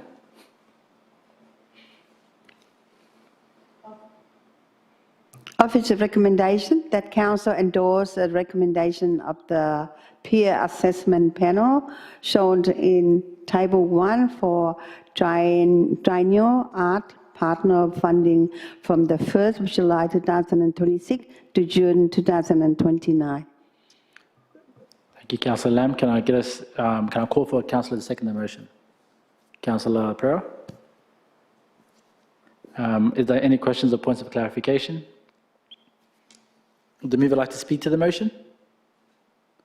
Thank you. Firstly, I would like to congratulate all the the applicant received the funding for the art project here. Art is very, very important for our city. So it is really, I can see that, a number of, we don't keep to every single one because we don't have enough money to share, but I think from successful applicant here, and I'm sure they will provide project and do great work for the city. So congratulations to them again. Thanks. Thank you, Councillor Lam. Would the seconder like to speak to the motion? Sure, just to add that we're so lucky to have so many wonderful arts organisations. It's just a shame we can't give even more money to them. Make sure you look at the extensive list and get along to all the local events and projects that all of these groups and organisations are creating. And if you do happen to have any money left over to donate, have a look at the list and consider supporting some great local producers. Thank you, Councillor Pera. Any other councillor like to speak to the motion? Councillor Thomas. Thanks, Mayor. Just something to note, I think, is Council considers investment in the arts like a really important investment, and this year the budget for the Triennial Arts program was increased by just over 25%. So that allowed us to support, you know, a little more of the organisations that put in for funding. And I think that's particularly important this year when the Victorian arts, I've forgotten what it's called, but it's the arts funding that comes from the state, was reduced, and one of our very long-term arts organisations, Snuff Puppets, was impacted by that. So it's really great to see that Council has been able to continue to support them with this Triennial Arts funding, and hopefully that will go a long way to making sure that they've been around for 30-odd years, that they will stay around for at least another 3. There's some names that you will know in the list if you have a look at it, and there are also a couple of new names, which is really great. And there's a really wide range from dance to First Nations works to more historical type arts projects to cutting edge arts projects to youth projects. So we're just so lucky to have all of these organisations operating in Maribyrnong, and as Councillor Pereira said, if you can, I'd really encourage people to get along to some of the performances because you won't be disappointed. Thanks. Thank you, Councillor Thomas. Any other councillor like to speak to the motion? With that being said, I'll put the motion to vote. Councillors, please cast your vote.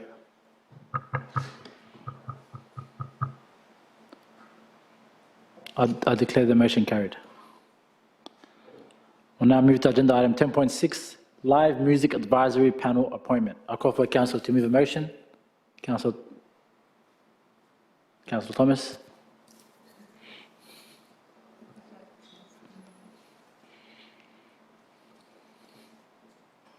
That Council appoint the following promoters, programmers, venue owners, musicians, peak bodies, residents and music industry professionals to the Maribyrnong Live Music Advisory Panel, effective from 22nd of July 2026 to 30th of June 2028. Fiona Duncan, Cherie Warwick, Cody Quinton, Justin Fenwick, Jerry Poon, Joshua Hodson-Smith, Martin John Zakharov, Georgia Madden, Nico Faust, Marcus Brooks-Smith, Jude Fotio and Howard Nicholas. Thank you, Councillor Thomas.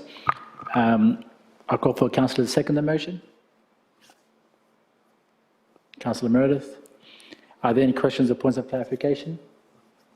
Would the mover like to speak to the motion? Just to say that this is another opportunity for members of the community to get involved in, and influence decision-making that happens at council. This is a highly experienced group drawn right from the sector, and once again, for 12 positions, we had more than twice as many applications. So it just goes to show how interested and engaged our community is, particularly in this issue, which the live music issue, which is really important but really needs an injection of adrenaline and life across the community, I think. And so hopefully, the panel will be able to sort of help to steer council's decision making in this space. So congratulations, everybody. Thank you, Councillor Thomas. Would the seconder like to speak to the motion? Just briefly, just to say congratulations to all the new panel members, and I'm sure that you're going to do a fantastic job. Thanks. Amazing. Would any other councillor like to speak to the motion? Very briefly, just to say congratulations to the new members, and also really thank them for their time. I always say the strength of our community is a result of our volunteers, and without our volunteers, we wouldn't be the thriving community that we are. So thanks to everybody. Thank you, Councillor Yankee. Any other councillor like to speak to the motion? With that being said, I'll put the motion to a vote. Councillors, please cast your vote.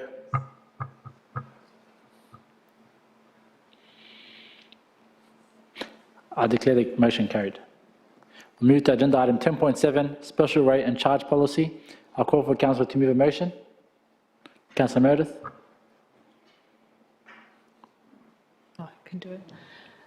That council adopt the special rate and charge policy shown at attachment 1. I call for councillor to second the motion. Councillor Thomas. Are there any questions or points of clarification? Would the mover like to speak to the motion? Formally moved. Would the seconder like to speak to the motion? Formally seconded. Would any other councillor like to speak to the motion? I'll put the motion to a vote. Councillors, please cast your vote.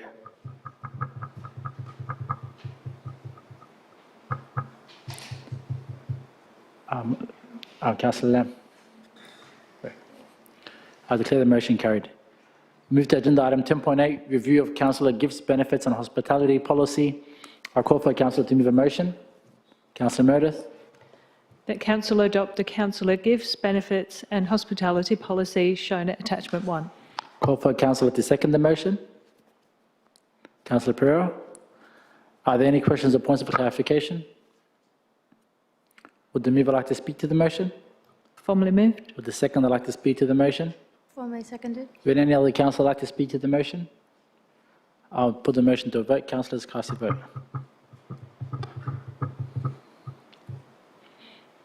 I declare the motion carried. We move to agenda item 10.9, instruments of delegation, annual review. I call for councillor to move a motion.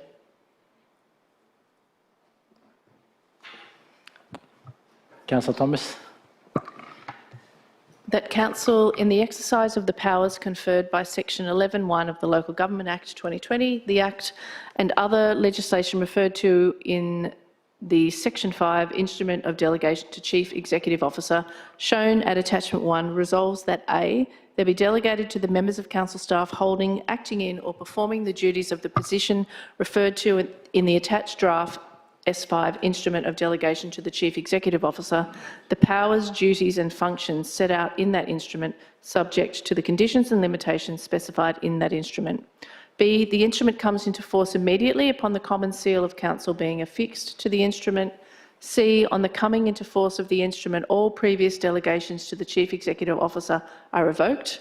And D, the duties and functions set out in the instrument must be performed and the powers set out in the instruments must be executed in accordance with any guidelines or policies of council that it may from time to time adopt.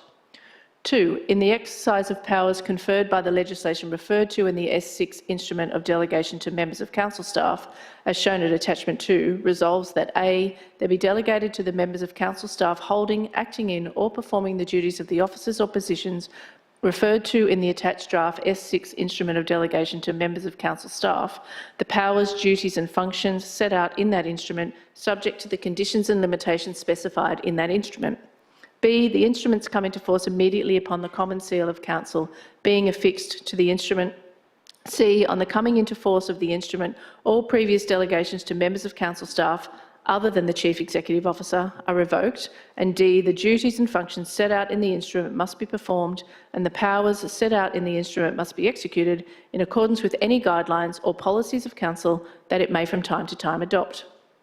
3, in the exercise of the powers conferred by section 4372 of the Environment Protection Act 2017 and the instrument of delegation of the Environment Protection Authority under the Act dated 4 June 2021, as shown at attachment 3, resolves that A, they be delegated to the members of council staff holding, acting in or performing the duties of the officers or positions referred to in the attached S18 draft instrument of subdelegation under the Environment Protection Act 2017, the powers, duties and functions set out in that instrument subject to the conditions and limitations specified in that instrument. B, the instrument comes into force immediately upon the common seal of council being affixed to the instrument, and C, the duties and functions set out in the instrument must be performed and the powers set out in the instruments must be executed in accordance with any guidelines or policies of council that it may from time to time adopt. 4, in the exercise of the powers conferred by Section 11(1) of the Local Government Act 2020, the Act, and other legislation referred to in the Section S6 Instrument of Delegation shown at Attachment 4, resolves that A, there be delegated to the members of council staff holding, acting in or performing the duties of the position referred to in the attached draft S6 Instrument of Delegation to members of staff, the powers, duties and functions set out in that instrument, subject to the conditions and limitations specified in that instrument. B, the instrument comes into force immediately upon the common seal of council being affixed to the instrument. C, on the coming into force of the instrument, all previous delegations to the Chief Executive Officer are revoked. And D, the duties and functions set out in the instrument must be performed and the powers set out in the instruments must be executed in accordance with any guidelines or policies of council that it may from time to time adopt.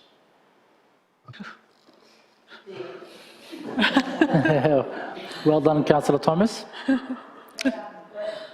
No, you've done well. You've done well. Can I get a councillor to second the motion? Councillor Meredith. Are there any questions or points of clarification? Would the mover like to speak to the motion? Formally moved. The second would like to speak to the motion? Formally seconded. Would any other councillor like to speak to the motion? Put the motion to a vote. Councillors, cast your vote.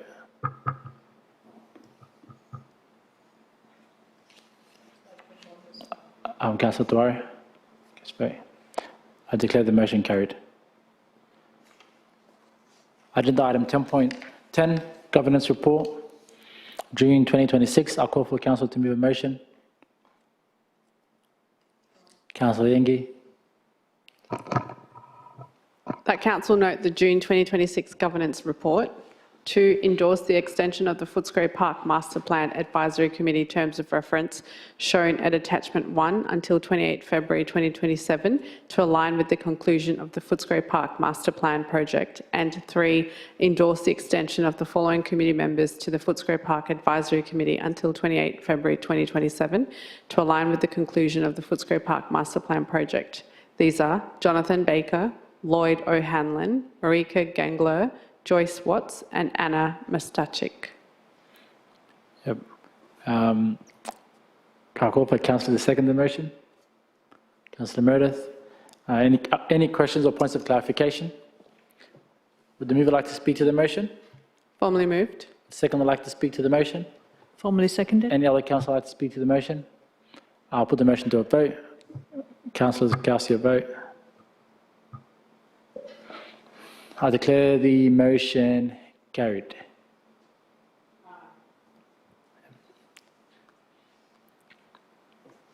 Agenda item 10.11, Council Support and Expenses, January to March 2026. I'll call for a council to move a motion. Councillor Lam. The office recommendation that council not the councillor support and expenses report for the period of January 2026 to March 2026 shown at the attachment 1 to be made available via council's website for the term of council. I'll call councillor to second the motion. Councillor Pero. Any questions or points of clarification? Would the mover like to speak to the motion? Formally moved. Second, I'd like to speak to the motion. Formally seconded. Any other councillor like to speak to the motion? I'll put the motion to a vote. Councillors, cast your vote. Councillors, cast your vote. I declare the motion carried. We now move to notices of motion. We move to agenda item 11.1, notice of motion 2026-11, Bicycle Networks Give Me 5 campaign. I'll call for Councillor Bernadette Thomas to move her motion. Thank you. So the motion is that Council 1 support the Bicycle Network's Gimme 5 Victorian State election campaign that calls on the state government to allocate 5% of its transport budget to be invested in safer connected cycling infrastructure for 10 years. Note that the Metropolitan Transport Forum unanimously endorsed the Gimme 5 campaign at its June 2026 committee meeting. And 3, request that the Mayor write to the Bicycle Network to advise of the following: A, Maribyrnong Council's support of the Gimme 5 campaign, and B, MAV Consolidated Motion C13, Active Transport, 29 May 2026, which requests recurring and predictable funding for active transport infrastructure, building on the congestion levy reinvestment precedent towards 20% of transport infrastructure funding. Thank you, Councillor Thomas. Can I get a councillor to second the motion? Councillor Pereira.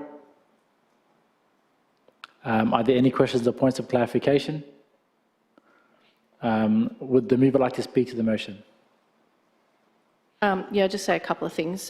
We've heard about a couple of projects tonight that are bike-related. The Barclay Street works. Councillor Pereira mentioned the integrated transport strategy.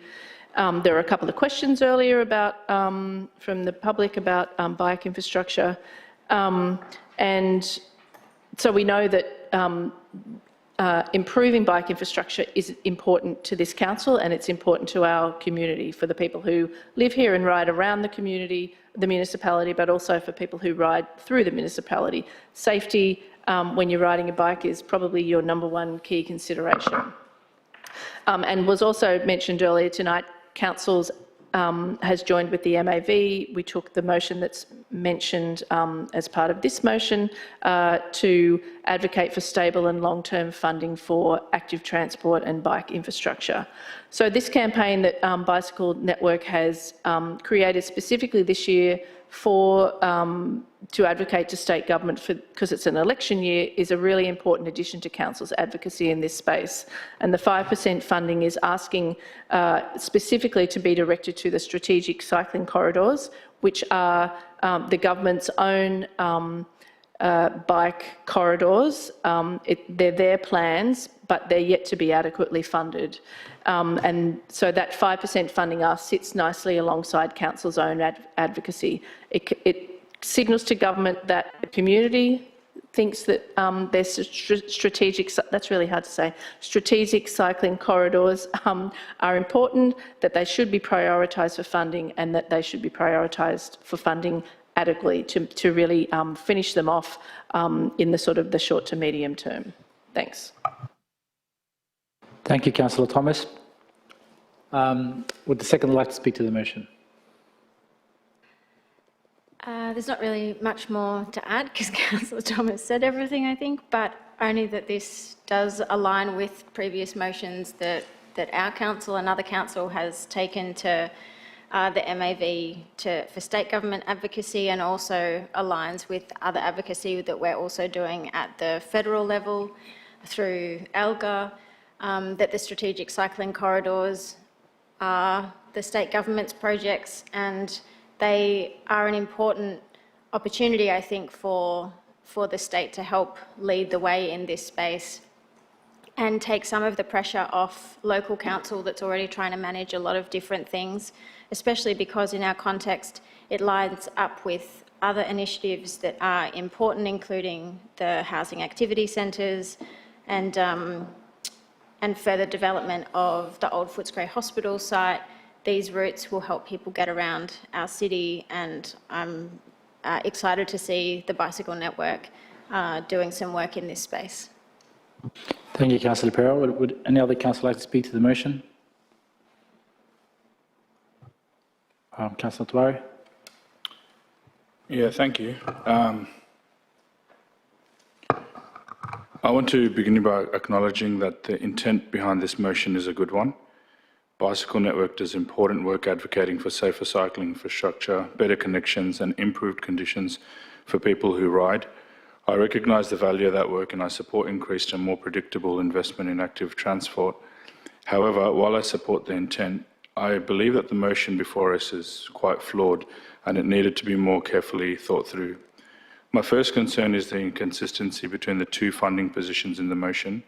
We are being asked to support Bicycle Network campaign for 5% of the state transport budget to be invested in cycling infrastructure, yet the same motion refers to Maribyrnong's existing advocacy through MAV seeking recurring and predictable funding towards 20% transport infrastructure funding for active transport.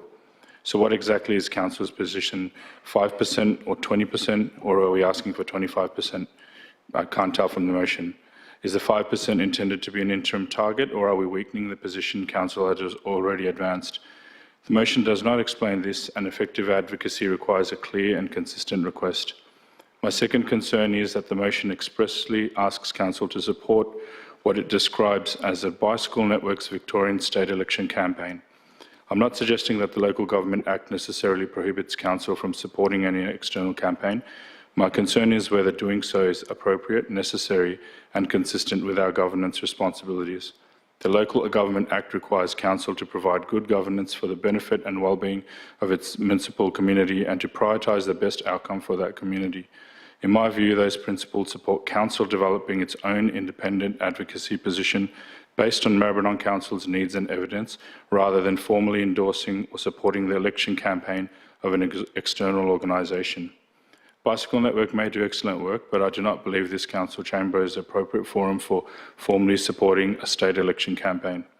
We should support the policy outcome through our own council position rather than attaching council to the campaign of one particular organisation. It also raises an important precedent, I think. If we endorse Bicycle Network's campaign today, would we also endorse future campaigns from RSEV, the Public Transport Users Association, pedestrian advocacy groups, freight organisations, or other industry and community bodies? Where would Council draw the line, and how would we apply that approach consistently? There is also an electoral compliance consideration. The VEC advises that material intended or likely to affect voting may be considered electoral material and, depending on its form and content, may require an authorisation statement. Because this motion expressly refers to a Victorian state election campaign, any public communications arising from it would need to be carefully reviewed by officers for compliance. I'm not suggesting at all that a breach would automatically occur. I'm saying that this is an additional governance and compliance issue that should have been properly considered before the motion was brought forward. The motion also lacks sufficient Maribyrnong-specific justification. It does not clearly identify our local missing links, safety priorities, or the projects that increased funding could deliver for our residents. Finally, if the purpose is genuine advocacy, why is the Mayor only being asked to write to Bicycle Network rather than the Premier, the relevant Minister and local state representatives who actually make transport funding decisions? I support Bicycle Network's broader work. I support safer cycling infrastructure. I support increased and predictable investment in an active transport, but Council should advocate through its own clear policy decision based on local evidence and directed to the responsible decision makers. For those reasons, while I support the intent, I cannot support this motion in its current form. Thanks, Mayor. Before we go to a right of reply, any other councillor like to speak to the motion? Yep. I think I'd like to tackle the difference between the 5% and the 20%. 5% is active transport, which is cycling. 5% is the cycling, and then the 20% is the sort of broader sort of framework of that. Like, so there's a difference between like the walking and the riding, and so that's why the percentages would be slightly different there. I think Pat explained it at the beginning a little bit too, about the differences with that public question. So there was a public question that came up, and that was that you answered it in the public question. I won't put him on the spot there, but it was answered in the public question, and answered as the differences. Yeah, and I support Bicycle Network and the work that they do. There's been a lot of deaths on the roads because of the fractured, disconnected networks. And I know myself, I've nearly been hit quite a few times going through Barclay Street and Hopkins. So it's, yeah, you know, I think it's really important to try and get these cycling networks right. And I'm sure a lot of people would be happier if it was right too, because then they'd be off the footpaths. Would any other councillor like to speak to the motion?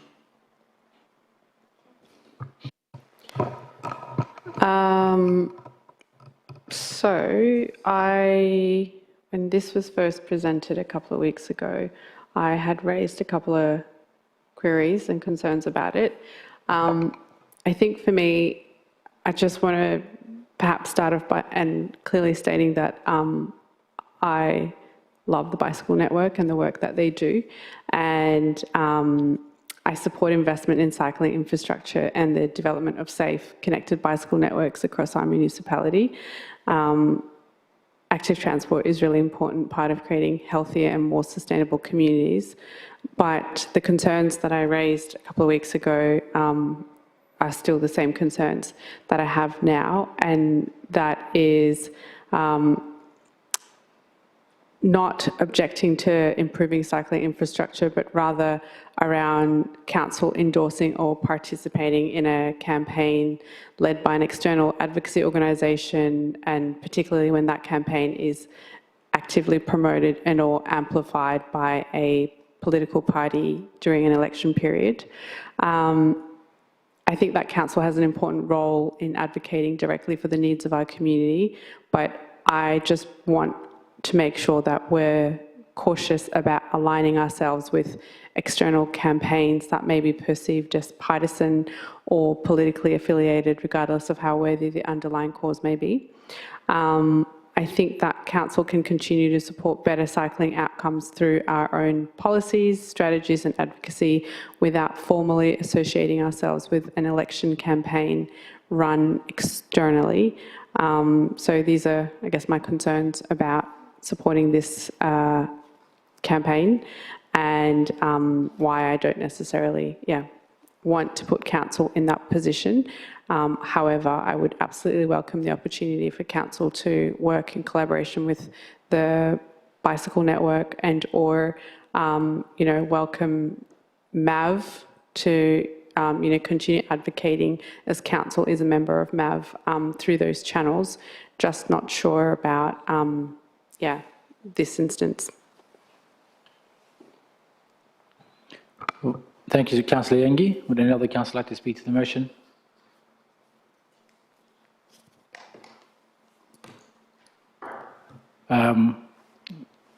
You have your right to reply? Yeah, sure. Just a couple of things. We should absolutely support other campaigns when organisations ask us to do, if it aligns with our policy positions and if it's going to bring hopefully a positive outcome for our communities. We're already a partner in a whole lot of regional and other groupings. Sometimes they're council groupings, sometimes they have other organisations as part of those groupings. And if we have issues that we want others to support, of course we've got to be a good corporate citizen and a good community neighbour and support other campaigns or issues-based advocacy positions. And this campaign is directed at government. It's not directed at any specific party, it's directed at whoever's in government, and if it was after the election campaign, ahead of the next one, whoever's in government, it would be the same thing. So there's no party affiliation. It's clearly directed at the Victorian government. The strategic cycling corridors are a Victorian government program. So there's no one else to advocate to ask for the funding to support the infrastructure that needs to go into that, getting the corridors up and running. And finally, we should only do things that are important to Maribyrnong. I mean, let's pull up the drawbridge and let's not let anybody in and anybody out or anybody through, because that's really what you're saying, Councillor Tawari, is that unless it's Maribyrnong specific 100%, then we shouldn't do anything. And I think that makes us that would make us a really poor neighbour, that our community would become insular and that we wouldn't be doing our job as councillors if we weren't looking outside and joining with others to advocate on the issues that our community is asking us to advocate on and that they expect us to advocate on. Thanks. Am I allowed to? No? Yeah. Yeah. Okay.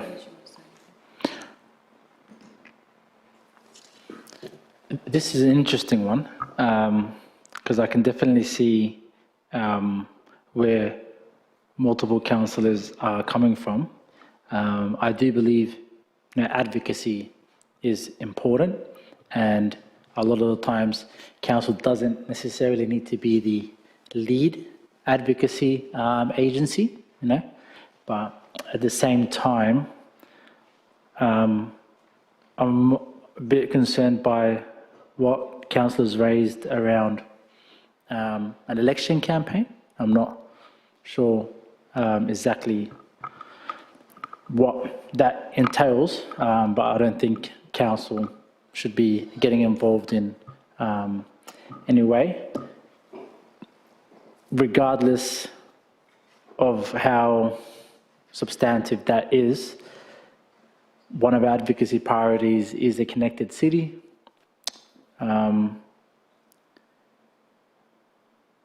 And I would ask if I can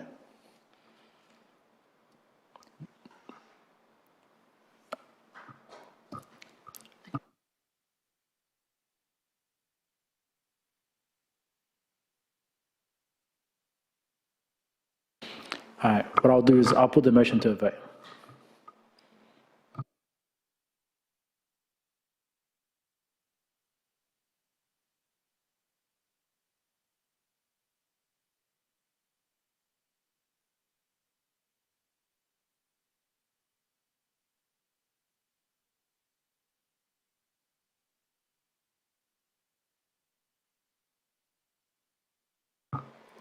I declare the motion carried. We'll move to agenda item 11.2, Notice of Motion 2026-12, Little Anglo Kids and Wildlife Protection. I call for Councillor Samantha Meredith to move her motion. Cool. Thank you. That council note community concern regarding fishing-related harm to wildlife, including injuries caused by discarded fishing line, hooks and tackle along waterways. 2, note that Wildlife Victoria has reported a 158% increase in wildlife cases involving discarded fishing hooks and line between 2023 and 2025, and that's coinciding with the launch of Victoria Government's Little Angler program. Note that the Victorian Government is scheduled to distribute a further 82,500 Little Angler kits to grade 5 students in August 2026. Write to the Minister for Environment and Minister for Outdoor Recreation and the Minister for Water and the Victorian Fisheries Authority, Department of Energy and Environment and Climate Action, requesting that the Victorian Government suspend the rollout of the Little Angler kits in 2026 pending completion of the actions below. A, the Victorian Fisheries Authority undertake a review of the wildlife, waterway, wetland and biodiversity impacts associated with the Little Angler program, and B, require wildlife safe fishing education to be a mandatory component of the Little Angler program, including in any future fishing youth education program. Thank you, Councillor Meredith. Can I call for Councillor to second the motion? Councillor Yengi. Are there any questions or points of clarification? Would the mover like to speak to the motion? Yes, thank you. The Victorian Government's Little Angler program provides free fishing kits to grade 5 students. The Victorian Fisheries Authority states that 95,000 kits were distributed in 2023-2024 and that a further 82,500 kits are scheduled to be distributed in August 2026. Each kit includes a fishing rod, reel with line, tackle box and hooks, lead-free sinkers, swivels and a lure, along with a Little Angler's Guide to Fishing. The publicly described education material for the kits describes how to use the equipment, knots, rigs, baits, fishing seasons, species and fishing locations, but the guide does not appear to include any specific information on wildlife protection, casting near wildlife and safe disposal of fishing line, hooks and tackle. This is a significant gap given the known risk of fishing-related harm to native wildlife. Wildlife Victoria has reported a 158% increase in wildlife cases involving discarded fishing line and hooks, and that has been coinciding with the Little Angler program. Wildlife Victoria, together with the community members, are concerned that the Little Angler program needs to be reviewed and it needs to be suspended, noting that of the reported increases. Direct local concern along the Maribyrnong River relates to recent wildlife death. Of immediate concern are the deaths of 3 black swans from the same family group, which bred and raised their young in wetlands by the river late last year. One cygnet found entangled in fishing line and severely emancipated with a perforated eye was euthanized on the 28th of April. A second cygnet and a female swan, adult swan, were euthanized 8 days apart on the 19th of May and 27th of May, respectively. Both had fishing hooks embedded in their legs and were lame, resulting from the infection. On the 15th of June, a juvenile dusky moorhen was also rescued by a community member after becoming entangled in discarded fishing line. The bird was also unable to be rehabilitated and was euthanized. On the 4th of July, a silver gull was discovered at Burndup Park with a hook and line coming out of its neck. Community members continue to find fishing line, such as hooks, line and sinkers on a daily basis. And the silver gull, we can't find that, like no one can find that. So the Maribyrnong Council has taken a proactive and swift approach by recognising local community concerns and supporting stronger safeguards to reduce fishing-related harm along our waterways. This reflects Council's commitment to protecting local wildlife and responding to avoidable risk in a practical way. Some seal the loop boxes have already been installed, with further installations and signage planned. And I must say that I myself have gone there and checked, and the boxes are being used, which is really good news, and there has been less hooks and line found on the wharf, so that's good. The Maribyrnong River, its wetlands and connected biodiversity corridor support native birds, aquatic wildlife and provide important habitat. Discarded fishing line and hooks and tackle, as well as casting near wildlife, can cause serious injury and death. And hooks do not fall out of wildlife if they are in the legs. I know that I've heard that before as well. Once the hook is in the leg, it stays there unless if it is removed, and often it's far too late and the infection has set in, hence being euthanized. I would like to thank the Maribyrnong River Wildlife Protection Group for all of their wildlife protecting that is going on there as well. So thank you. Thank you, Councillor Meredith. Would the second like to speak to the motion? Sure. I want to start off and say that I am absolutely in support of this motion to pause the rollout of the Little Anglers Fishing Kits program until appropriate education awareness measures can be put in place. And I just want to be clear that whilst I support fishing as a valuable recreational activity that brings families together, encourages time outdoors and helps young people connect with nature, these opportunities come with responsibility to ensure that participants understand safe and environmentally responsible fishing practices.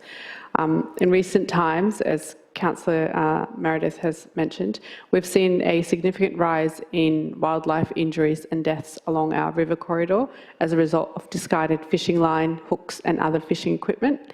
Birds and other native animals can become entangled, often suffering severe injuries or death. This is an issue that has been raised by community members and environmental volunteers alike. If the government is to encourage more young people to take up fishing, then we must also ensure they are equipped with the knowledge to do so responsibly. Education around the safe disposal of fishing line, protection of wildlife and respect for the environment should be a fundamental component of any program that provides fishing equipment. So this motion is not about stopping the program, it's about getting it right. A short pause that allows proper educational resources and safeguards to be implemented will help ensure the program delivers positive outcomes for both participants and our natural environment. and that's why I support the motion. Thank you, Councillor Yengi.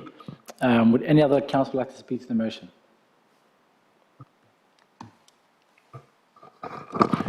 Thanks, Mayor. I just wanted to thank Councillor Meredith for bringing this thoughtful and practical motion. Fishing is an important recreational activity, particularly for young people and families. But as Councillor Meredith mentioned, it must be supported by proper education about protecting wildlife and safely disposing of fishing line, hooks and tackle. The recent injuries and deaths of birds along the Maribyrnong River demonstrate that this is a real local issue, not simply a theoretical one. And even though it was quite graphic, I'm glad you read out the atrocities it's creating. This motion takes a balanced approach. It does not oppose fishing or teaching children to fish. It asks for wildlife safe education to be included so young people can enjoy fishing responsibly while protecting our waterways and native animals. Well done, Councillor Meredith. I'm pleased to support the motion. Any other councillor like to speak to the motion? Then I'll just say, yeah, it's a very well-written motion, and I know outside of this you do so much in working alongside the community to ensure that the area is clean, and a lot of advocacy work behind the scenes for my deputy mayor. So I'll put the motion to a vote.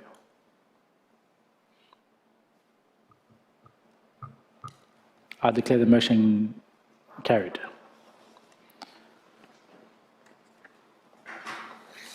We'll now move on to councillor question time. Councillors, are there any questions? Councillor Thomas? Thanks. So earlier this week, there was an article in The Age called "Thousands of Trees Missing in Promised Westgate Replanting Program," and it talked about the removal of trees during the construction of the Westgate Tunnel project not being replaced as planned, so there were less trees replaced than removed or as allocated to be replaced. And the second thing that it mentioned was the increase in truck movements within the local streets through Epsom Road and Kensington Road as a result of the Westgate Tunnel project. So I'm just wondering if the CEO or one of the directors can just let councillors know whether Maribyrnong has contacted the City of Melbourne in any way to sort of offer any advocacy support or provide any advocacy ideas, given that some of those trucks may previously have been running through the streets of Maribyrnong. And was Maribyrnong City Council promised any trees that haven't been delivered as part of the Westgate Tunnel project? Thank you, Councillor Thomas. And who's your question directed at? The CEO, and then she can decide who should answer. Yep. Thank you, Councillor Thomas. And just before I answer, Councillor Lamb requires some IT assistance, please. Thank you. So, Councillor Thomas, in regard to the promised trees, I have been advised that we have received confirmation, and my staff have advised me that the Westgate Tunnel project delivered all tree planting commitments required within the City of Maribyrnong. I can't speak for Hobson's Bay, but certainly here we have got all our trees, and I'm not aware of any outstanding tree planting obligations within the municipality. We do understand that we're project challenges to identify some suitable planting locations, and there were some issues at Hobson's Bay, but they didn't affect the delivery of the required tree planting outcomes within Maribyrnong. And our staff would be able to provide that more detailed advice if you would like that. And in regard to the City of Melbourne, no, officers are not aware of any formal engagement between Maribyrnong City Council and the City of Melbourne regarding advocacy support in relation to that matter. But, and Council hasn't identified any specific advocacy undertaken jointly with the City of Melbourne. However, I will mention that the Mayor and I will be meeting with the Lord Mayor of Melbourne on Thursday at the M9 meeting, and certainly if the Mayor wishes to and councillors would like him to, I'm sure he could raise that issue with the Lord Mayor. Thank you. Thanks. Thank you, Councillor Thomas, and I have no issues doing that. Councillors, are there any matters of urgent business to be discussed? No.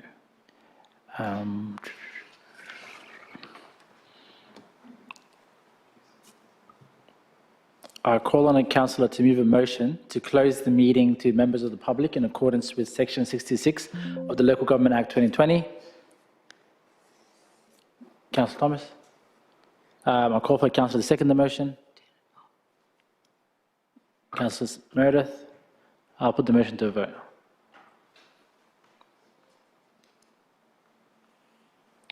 Raise your hands. Yep. I declare the motion carried. I declare the meeting closed to the public at 8:43 p.m. And I asked anyone...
Yep.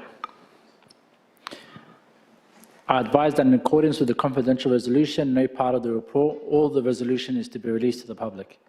I declare the meeting closed at 8:48 p.m.